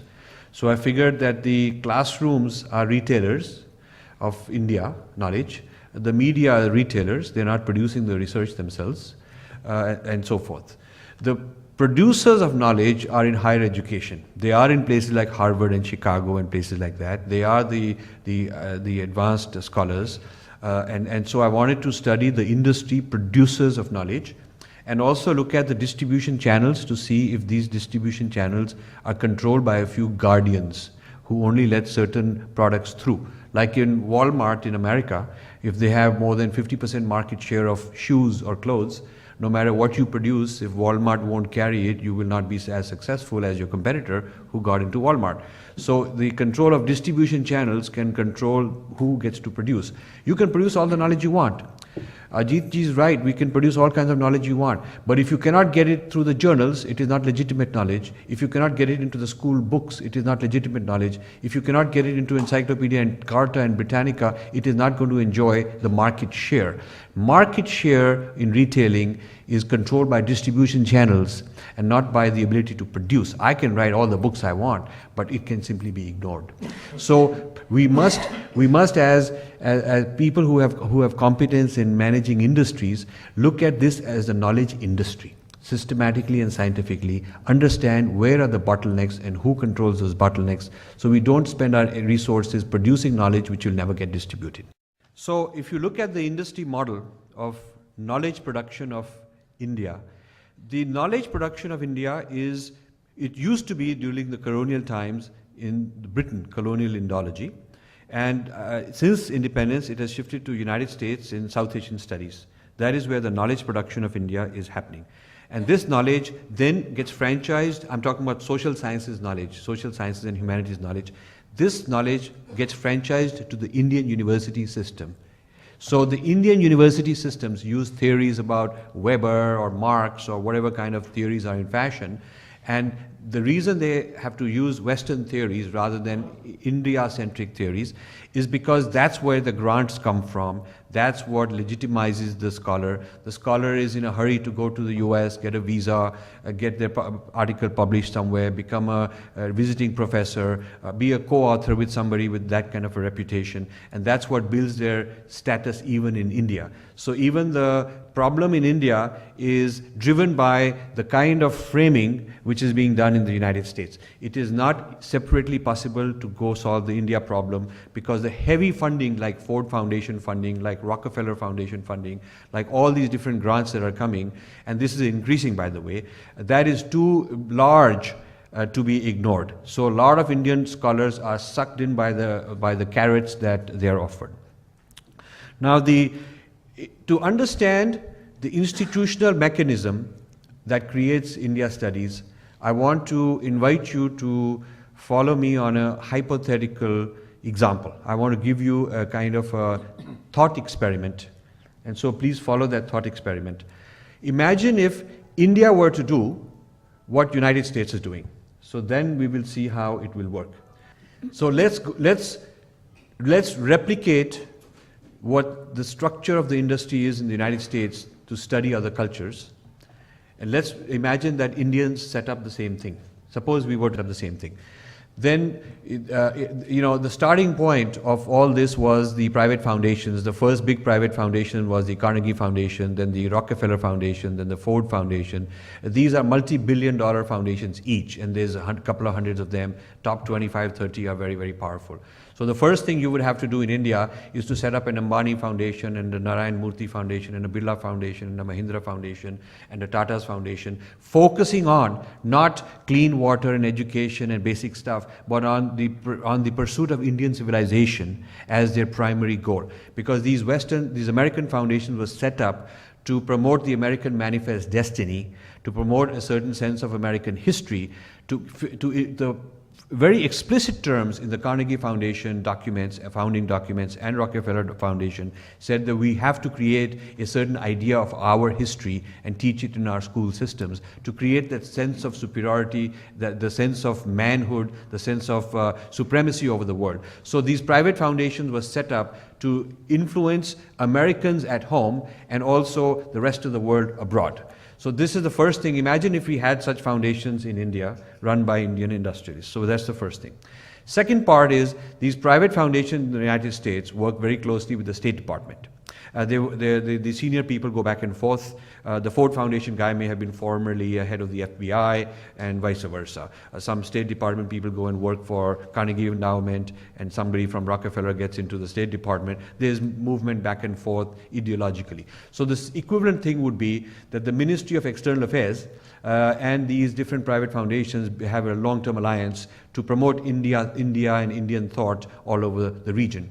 And the further extension would be that Ambani Foundation sets up a shop in Islamabad, and Mahindra Foundation sets up a foundation in Lahore, and another one sets up in Nepal, and another one sets up in Sri Lanka. And what are they doing? They are taking the cream of the Pakistani youth and giving them grants to study human rights violations in Pakistan. The one in Lahore is studying women's rights in Pakistan, and the one in Rawalpindi is studying various castes and tribes that are fighting each other to figure out how we can intervene, who can be on our side, who can be co-opted to fight the other guy. And another foundation is giving grants to Indian foundation I'm talking about in this hypothetical scenario. Let's say is giving grants to find out all the political parties and keeping them and looking at the religion and so on. Now, if there were this axis between the Indian government and private foundations, and they were camped out for the last 50 years, and they had taken the cream of the thinkers, the youth, the liberal thinkers in those colleges, and Indianized them in their mindset, then you would have a situation similar to what the foreign institutions have done to the intellectuals in India. So the axis of private foundations and government in the United States fund the academy as knowledge workers who are being outsourced, who are for hire. They are contractors. They are out looking for grants. Their prestige depends on how many grants they've got. Their ability to travel and do research and hire other people and get photographs or do this or that, whatever they need for their research, depends on funding and their grants. So the funding sources are these, the foundations, the think tanks, and the government. And the scholars are hired guns. They go and perform. It is at one level, there's a lot of individualism and free thinking. That is true. And Ajit is absolutely right. There is a lot of free thinking. But at another level, there is institutional mechanisms of funding and reward giving. And these institutional mechanisms do have an agenda. Americans are a very rational, objective, and fair people. But they're also a very competitive people. A very brutally competitive people. And competition means you have a point of view, you have an agenda, you have a vested interest, and while you are very objective as a businessman, but you're also competitive as a businessman, so your objectivity is being utilized to further your particular point of view and your market share over competing brands. That is how America functions. So we do not want to think that because of objectivity, fairness, and all that, therefore they don't have a particular point of view that they are trying to push. They are certainly trying to push a point of view, and they have institutional mechanisms for the past 75 years in place to feed these points of view through the academic system. And this output of India studies, which is managed by these different funding mechanisms, it then goes into the general public beyond the 2000. It goes to writers, it goes to the education system and feeds the textbooks, it goes to filmmakers, it goes to government policy makers. So the reason these 2,000 people out of 300 million Americans are important is because they have a very large leverage over the thinking of the rest of society. And the Indian social sciences and humanities have lost any originality. The models and theories are imported, and that's what the social scientists in India are trained to learn and prove that they are competent in it. And the final yardstick is that somebody overseas has endorsed them and said that you're okay. Otherwise they're not considered good enough. America is a land of ethnicities, and all ethnicities have the right to compete on a level playing field, but no one else will do it for you. You have to do it for yourself. So while Americans are very fair and very objective, they require that part of the meritocracy is that the Indians have to get organized and do this for themselves, not that sit there and expect someone else will do it for you. So this is very much the American way. Now, this is also good for America, this type of criticism, because it will put American foreign policy towards India on a positive course. America currently has a schizophrenia with respect to India. On the one hand, we have the government and business policy, which is very positive. On the other hand, you have the social sciences and humanities, which treats India as the world's worst nightmare of human rights problems and looks at it through that angle and looks at it as an opportunity for US intervention to fix India. The other reason why this kind of a study is legitimate and important is that there are stakeholders in India studies. It's not only the professors who are stakeholders in India studies, it's also students, like my kids who go to college. And the average tuition is $40,000 to $50,000 a year. And in America, consumers have rights. So as consumers of education, the students and their parents who are paying the bill have the right to go and criticize and say this is not legitimate knowledge. That is very much the American way. The non-Indian students who are being taught nonsensical things about India are being, it's a disservice to them, because imagine a student who learns all this stuff about Ganesh and so on, and then he goes and gets a job with some multinational and comes and lives in Bangalore, and he starts thinking that way about the Indians he meets with. He's not going to be very successful. Whereas if they were to teach the next generation of Americans respect for India and treating India seriously, it would be good for America's foreign interests. So what I'm saying is actually good for American foreign interests. The Indians are also being approached as donors. There's a $25 million campaign by Harvard to raise money, and similarly by various universities, and they're targeting Indians to donate money for India Studies chairs. And as we know, when a promoter wants you to invest, you have a right to cross-examine and do your due diligence. So it is very much the American way to criticize India Studies when we are being approached to fund them. And finally, we are the community being profiled by the India studies. It's about us that they're talking about when they're saying these things. And as the community being profiled, we have a right to talk back. So these are the reasons I'm giving why this is not anything anti-American. Finally, I want to conclude by saying that if you're a gardener, you can plant all the roses and all the flowers you want, but if you don't pluck out the weeds, your garden will die. You cannot be a gardener and just say, I only do positive things, I don't worry about negative things. Similarly, if you're in healthcare, if the person already has a disease that needs the pus to be removed, or chemotherapy or radiation therapy or surgery, you cannot just say, I just give you vitamins and you keep doing positive things and you will be fine. There is a requirement to have the intervention to address critically to address problems. You cannot just do positive things which can then get ignored by the distribution channels and not make a difference. You have to intervene, and that in fact is also the message of the Gita. You have to take action. Thank you. A versatile artist, Satish Gupta is a painter, sculptor, poet, writer, printmaker, skilled draftsman, muralist, designer, calligrapher, and ceramist all in one. Winning the Sanskriti Award at an early age in his career, his work that comes in a fine blend of his skills in multitasking and a deep engagement with mysticism and Zen spirit has been exhibited in more than 32 solo shows at important art galleries within the country and abroad. His book Centering Awareness was recently released in Delhi along with his monumental copper sculpture of Shiva as Kalyan Sundara. Satish ji. Dear friends, I'm very pleased to be here to share a few of my thoughts in this this topic, this book, which I'm very happy that's come out. And this kind of thing has been happening. Religion has been used and misused, and it's nothing new. It's through the ages. This we have seen how a few people in power have always used it to their advantage. My struggle has been always to go beyond religion in a sense, and to find that purity, that energy that links us, all the religions together. Well, as I said earlier, the religion has been used by fanatics, and we see around us today is indeed insane, and that's what is happening to all the people that we've been talking about all this time. And there's so much violence in the name of God. There is so much power struggle. This is nothing else but what is happening. It is enough to make everybody an atheist.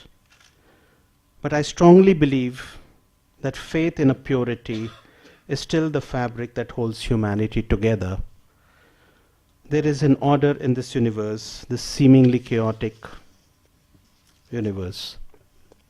As a sensitive person, I can only say that the way out is not by screaming or shouting or backing, breaking and burning or destroying, which a few crazy people do, and that I think leads to a misconception. It leads to a thing which, when somebody's talking sane, also that fact is misused, and we give fodder to people who are fanatics, and that is something that we really need to watch out. Spirituality can easily become bondage, a very comforting prison. Thank you.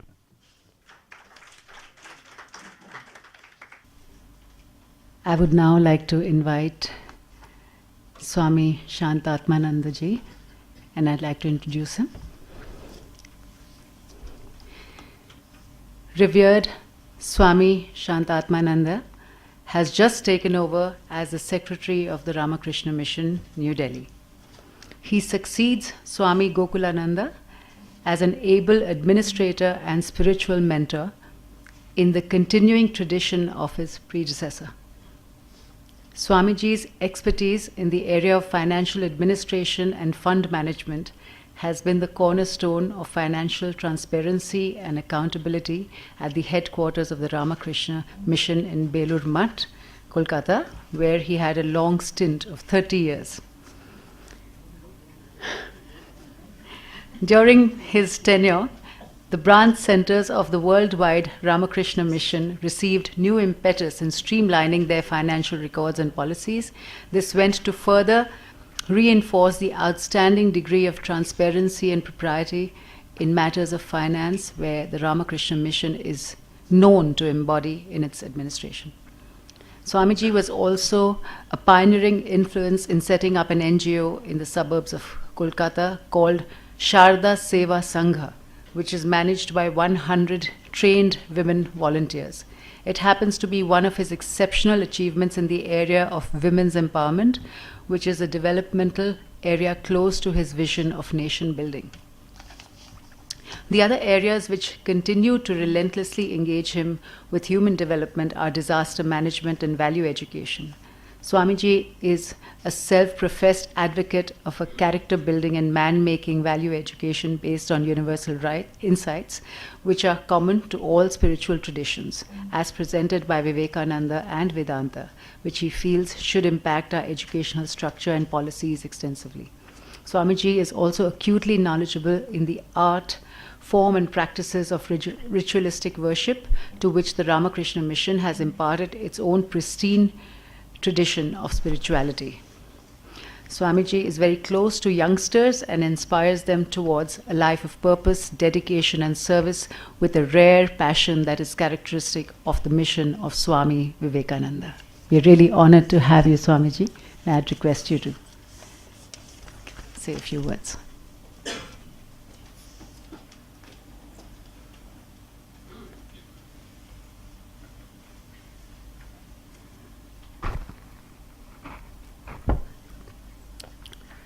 Om Asatoma Sadgamaya Tamasoma Jyotirgamaya Mrityorma Amritangamaya Om Shanti Shanti Shanti.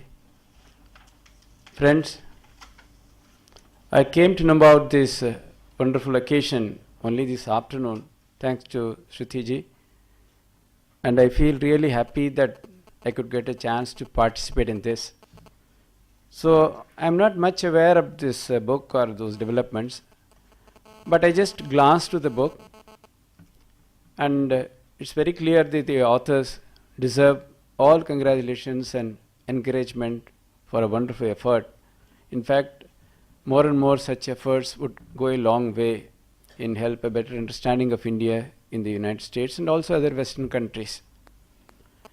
This one of the items dealt in the book, I shall briefly touch about it, because after all the great scholarly speeches that you have heard, I would like to bring the audience to a little down-to-earth level and talk a little more about at a easily understandable language and level.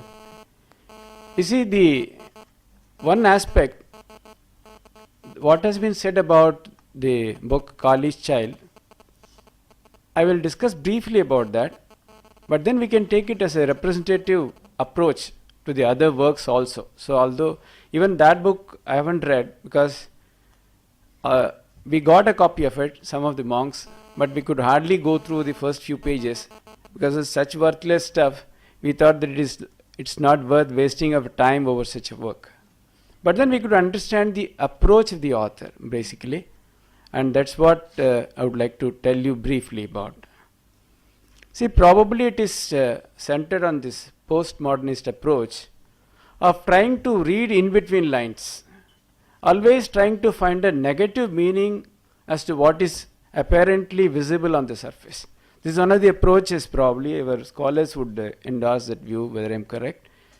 So Kripal has taken a very deliberate stand that whatever is apparent, whatever is talked about, it's all different, and he should delve deep into that and do a lot of psychoanalysis and all that. Unfortunately, he got as a research guide a person who is totally unfit to be a research guide. That Wendy Doniger, she has done quite a lot of damage all round, I believe. I think in several other works also she's been quoted. So that way, although they are supposed to have done a psychoanalysis of Sri Ramakrishna's life, I think it is they who deserve to be psychoanalyzed and shown the right approach to life. So, you see, the point is, Sri Ramakrishna is now accepted, being accepted, bowled over by more and more people. It's not just gullible Indians or Hindus who don't know much or who are not intellectual and all that. Great scholars have written extraordinary things about him. They've analyzed his life and death. And you see, a person, at least I hope Kraipal would give some concession to Swami Vivekananda at least, in terms of his understanding or his intellectual powers and all that. So such a person had lived very closely with him, observed him day and night.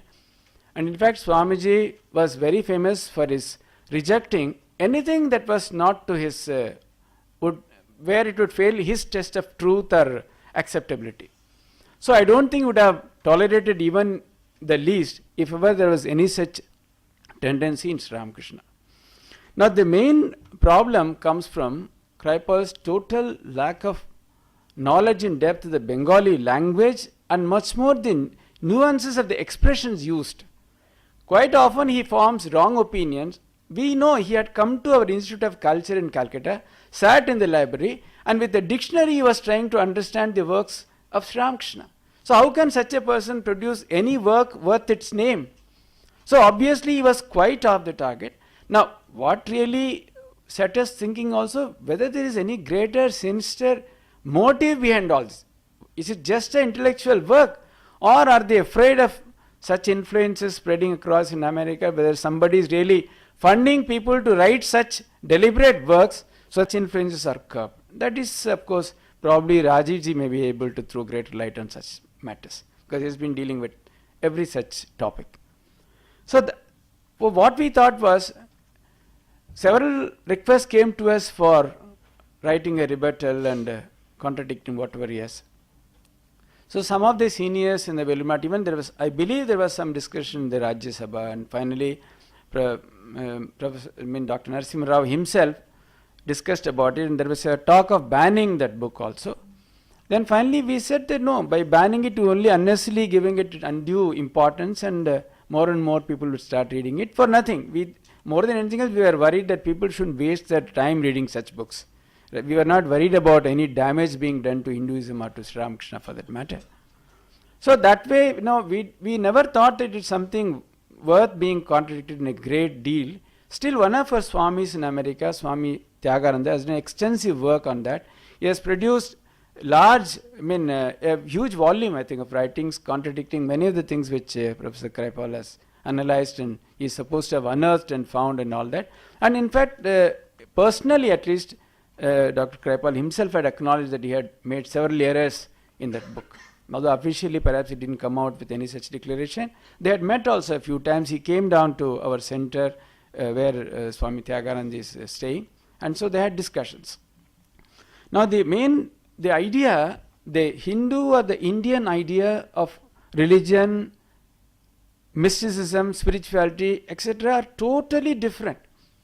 See, probably Dr. Kraipal and many others who are writing such books, they have been largely influenced by some of the happenings in the Christian monasteries in a big way.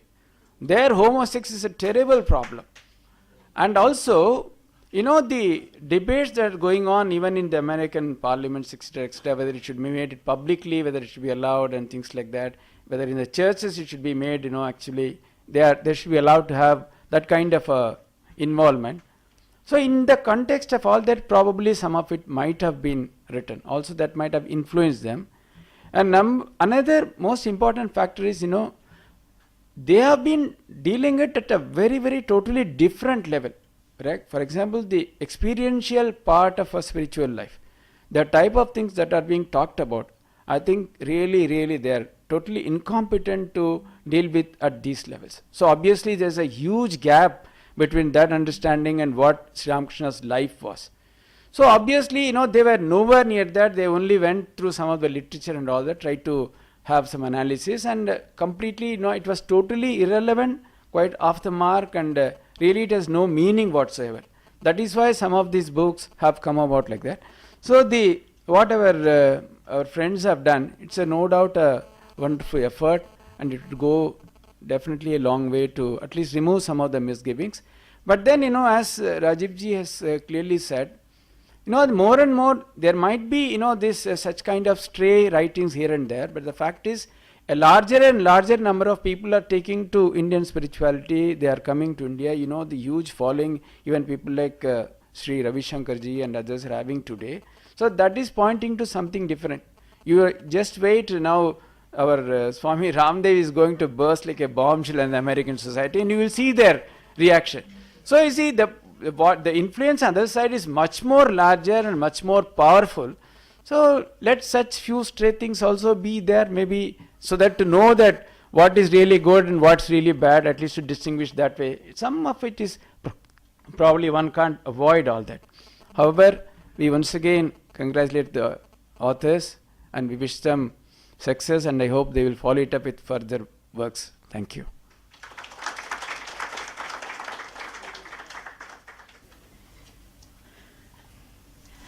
Kapilji, would you like to make some comments? Friends, Shruti ji and Rajiv ji asked me to join you all here. I was reluctant and said that I would hesitate to be in the house that is in my own home and be a guest. और मैंने हिंदी में ये कहा, और I hope your, मैंने कहा कि घर वालों को तो नहीं ना बुलाते हैं ना, बाहर वालों को बुलाते हैं अतिथि बनाने के लिए, तो घर वालों को ही बुला लिया कि चीफ गेस्ट, ये कौन सी बात है? तो ये तो हिंदुइज्म नहीं है, मोटी बात है। ये देखो अभी कंट्रोवर्सी शुरू हो गई ना। सो बहुत ही रिलक्टेंस से मैं यहाँ पर आई। If I may, Swamiji said, Maharaj said, I'm going to bring down from height of academic intellectual to down to earth when he talked about how do you pronounce him?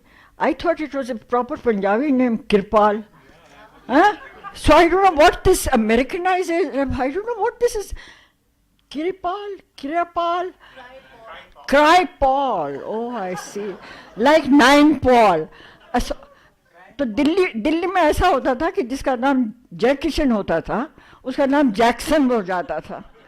So I have documentation on that. So this is one of those cases. All right, fine, got it. So I want to bring it down even to the घर की language. And in the घर की भाषा, whether it is in the 2 or 3 languages that I speak and listen, कि हमारे यहाँ ये सब हो, तो पंजाबी में उसको कहते हैं मत मारियो ये, मत मारियो ये, तो या आगरा भेज दो, नहीं तो रांची भी बड़ी जगह नहीं है. बंगला में कहते हैं कि बाजी कथा बाबा थाक गए ये सब चलबे ना. আর যেমনি আপনি বলেছিলেন কি এসব বাজি কাথার কি করব, তোমার নিজের বাড়ি ওষুধ হবে তো থাক গিয়ে ঠাকুরের. And in Tamil they would say Pavamma. So that takes care of it. Am I right? Right. And so on and so forth. In short, that in the tradition of discourse, there is a very strong tradition of rejection of that which is not valid at any level, emotional, intellectual, social, and public. And therefore, when I wish to make just 1 or 2 remarks on what I have heard of these very, very valuable presentations here, which moved on different levels. Swamiji and as Maharaj certainly said that in the tradition of not wasting your time on something which is not symbolic or a symptom of any kind of health. Because you're dealing here, whether psychoanalysis or not, you're here dealing with disease. They say in the English language that beauty lies in the eyes of the observer. We may say in this language that ugliness and filth lies in the eyes of the observer, whether it is Hinduism or whether it is any other ism, Islam or Christianity or Judaism or any other thing. Because this relationship of the observer and what the observed is, which is all part of, inherent in Dr. Arvind Sharma's preface to this volume, which is a very cogent piece of writing, and Dr. Sharma, I want to congratulate you as always, is that we have to look at this issue also in terms of the entire negotiation and the mediation that takes place. And that mediation of what is being observed is as important as who is the observer. Whether that observer is, in your terminology, the insider or the outsider. But how do you really say who is the insider or the outsider? Is it my skin? Is it something else? And it is this ability to go within that, and there we cannot, with all the respect in the world for everything, cannot make a distinction that I am more of an insider only because I happen to be born in India. In fact, we are more outsiders to ourselves, as Dr. Arvind Sharma very rightly pointed out, at least one section. And I think that this is the lesson that this book or any other books teach you. And in that, the points that appear in terms of what Swamiji said in respect of this particular thing, which I think is really, really laughable at one level. And as you have, we don't have to go to the misreadings of the Bhagavad, and in terms of what Ganesh was, I would like to make him sit down and say, Acha, now I'll tell you lots more stories about Ganesh, and I couldn't keep him busy for at least a month or so. And then he can be busy for the next 10 years. Because Indian mythology is so varied, so multi-leveled, that oldies and booyahs like me have spent some time trying to find out कि जिसका मतलब क्या है, ये physical है या ये emotional है या कि ये representational है, कोई category नहीं fit करती है. Because the categories of the country and the categories that it evolves are both multi-layered, they are multidimensional, and they are fluid and reversible.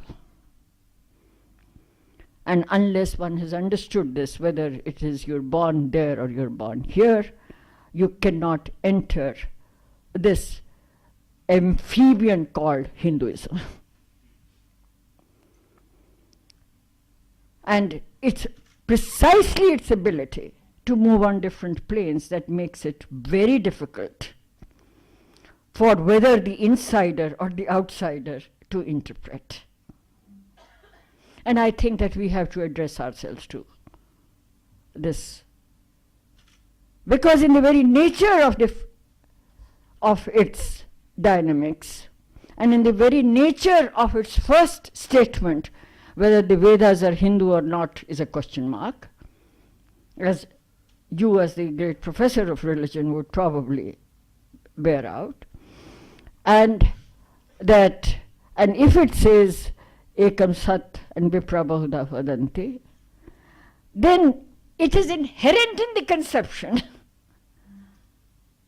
that there have to be multiple interpretations of that one.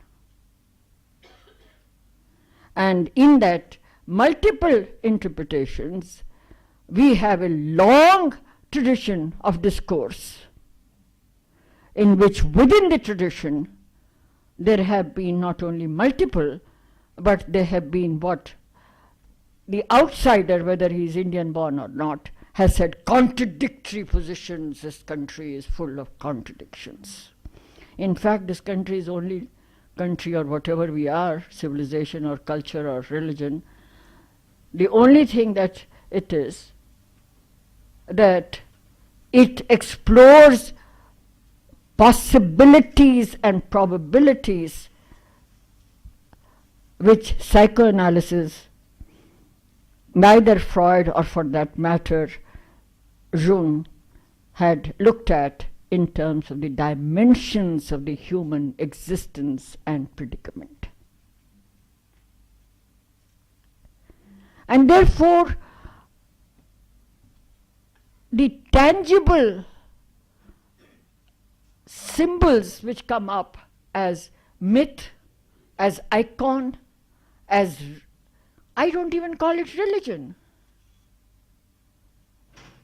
because these are different methodologies.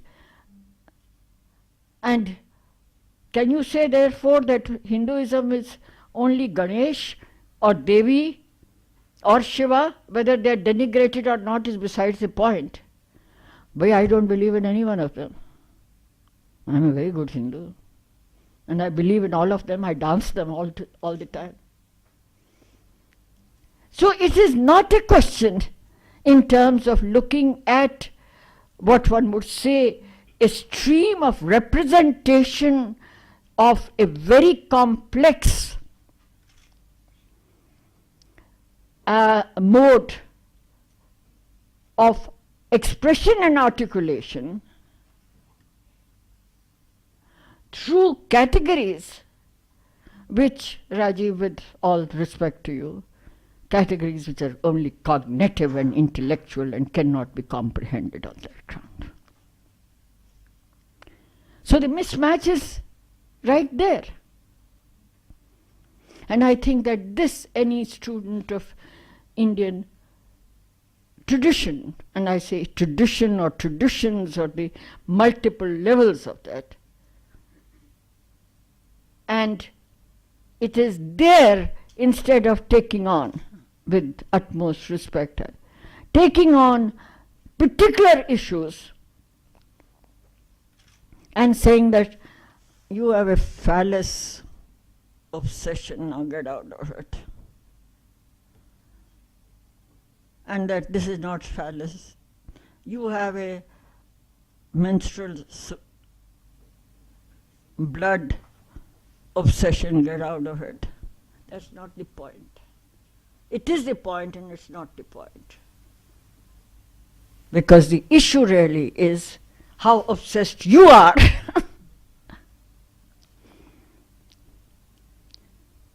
and behind that obsession is something deeper, and that is that you consider the physical human being and his anatomy and physiology as being primary.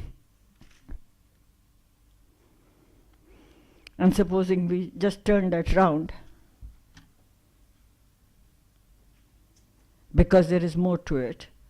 We have never denied the existence of this level. From the word go,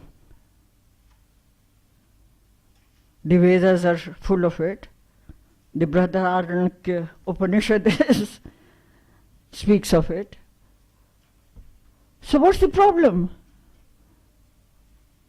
What's itching you? Now, therefore I come back to the question of this observer-observed relationship, and the fact that such examples are indicators of very deep disjunctions in the human psyche as of today. That's how I look at it. Dr. Arvind Sharma, I'd like to address just a few remarks to what your brilliant and most cogent presentation was, of two things. One, that it is true that India, by and large only, that the self-image is a derived self-image. And when we make that, I'd like to make a footnote for a certain section of the Indian intelligentsia. I am one of them. Bad choice, but never mind, I happen to be that. And as I have given Rajiv Malhotra my paradigm of the 5 M's, which he can expound on and tell you what the educated Indian is today.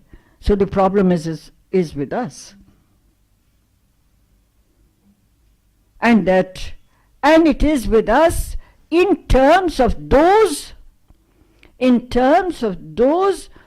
whose training, alas, has deprived them from a total engagement of primary sources and primary languages at the cognitive level.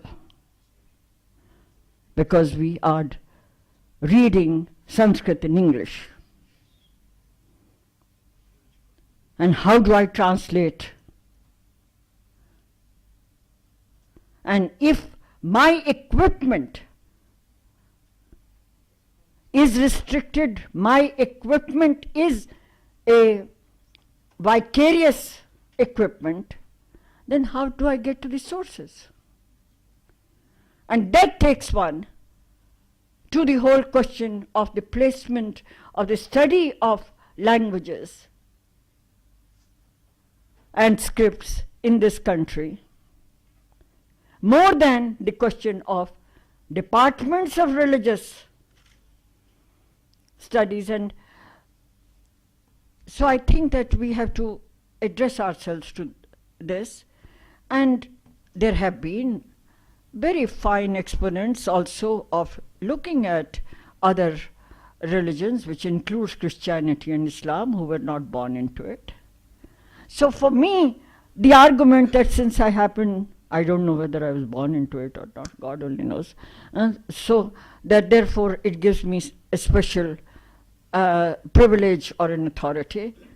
I think that we have to think about that. However, it is true that for historical reasons, and what he alluded to very validly, was what we in the academia now I can turn my identities, elsewhere there. I've been half and half in the American academia and the thrown out from both, but never mind. So that there is a problem there. There is a problem in terms of what the nature of the discourse has been in what we know as the Orientalists, post-Orientalists, modern and postmodern, in the sphere of the study of civilizations. And one has moved from whatever Edward Said has said, and some of that is valid, but one knows that today there is another type of a neo-Orientalism to which we have to address ourselves. That takes one to the third dimension of this, and I have the very important point on human rights, which was raised by Dr. Arvind Sharma, and I think he is dead right, and that is an operation thing also that we should, it is an operational. But now, from the level of experience to the level of cognition, I want to get to the level of organization, which Rajiv Malhotra spoke about. Whether we belong to those who are disciples and speakers or followers of Foucault's thesis on power and knowledge, it is true, and something in me, kind of creeps in revulsion when I say knowledge, production, industry. ना बाबा, मैं तो industry में नहीं हूँ, मैं तो सोचती रहती हूँ, और मेरा तो सारा काम विचार पर है. अब ये कह रहे हैं कि जी मैं तो कॉमर्स में हूँ. But he has a point. He has a point that we had a different type of, and to take your semantics of an industry, there was a very large industry of the production of knowledge in this country. And that production of knowledge was certainly, which we have known in these different sampradayas, in the gharana systems, in the shakhas, from the word go. And there was both a complementarity as also a contestation between and amongst those knowledge systems. And I wish to God that would continue, because that was the resilience and the dynamics of this tradition. However, that industry was also impacted sometimes by what one would call political power, but not always, because they were not propelled by foundations, they were propelled by civil action and civic society supporting the different shakhas and the sampradayas. Where is that civic society, I say today, without going to the capital market?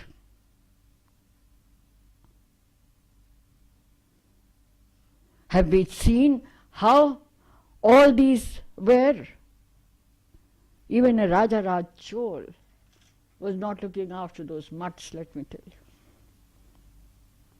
And anyone who has done work on primary material, on inscriptions, on epigraphy and so on, will tell you that yes, there was a nexus between political power and the production of knowledge, but not always. And that the production of knowledge industry was autonomous for many other reasons. And I think this is an issue that we have to deal with in terms of the application of certain institutional and organizational and structures in order to understand what is happening now and what happened within the tradition. That's my submission here. And it is a complex matter. And what if restoration has to be done and a realignment has to be done, I think as much as we may be critical, I think we need to be also self-critical of what we are doing about it. You're absolutely right in terms of what you have laid out. And it is not only a question of having departments of religious studies. And incidentally, as a, again, old and person on the way out, let me tell you that there's this discussion within not only the academia, but the power structure goes back 50 years. And I think you might want to read the correspondence between Maulana Azad and C.D. Deshmukh on the subject of the introduction. And this continues today at levels of UNESCO and so on, of what the Indian position is. I have said more than and you're losing your audience now. I'm also losing them, but they're with you. Finally, Satish, who spoke first and who spoke last, because if there wasn't this Catholicism of embracing, whether it was Thakur or whether it is this young man, because religion is not religion. And if you can, any path, if it teaches you both this and this and this, life is that. Thank you.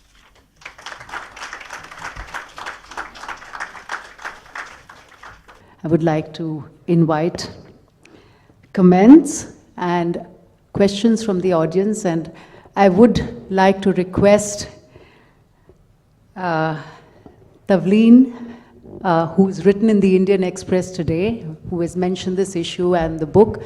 I would request you to make a short comment on this. I really have got involved in this because I listened to Shruti's voice singing these wonderful shlokas that I thought had gone out of business in India. And I think that really what worries me is that there isn't an invasion of the sacred type book on India. Because, you know, at no time, I think, in the history of Indian civilization has our idea of what religion is been more important. We are not saying to anyone, this is our book and this is our prophet and he had a little talk with God and you better believe me or I'm going to kill you. There's not one Indian religion that says that. But we have, you know, I don't share Ajit's view that we are confident. I think we're so unsure that we get stuck on attacking. I said this to Rajiv the other day, and I really believe it to be true. The Western civilization is superior to ours because it's a civilization of self-examination. We need to do this to ourselves, to find out why it is that our own children don't come forward and write 1,000 more books like the one that's just come out. So, you know, my only comment is that I really hope that the guys who brought out this book are going to bring out one now on India, on invading the sacred within India. Please introduce yourself. No, it matters to us, please, because we want to know who is asking the question. So please introduce us yourself. Question I have for Mr. Malhotra. You mentioned, sir, about the use of human rights for interventionism in India, and how it has been used by the American political system to get involved in India to our disadvantage.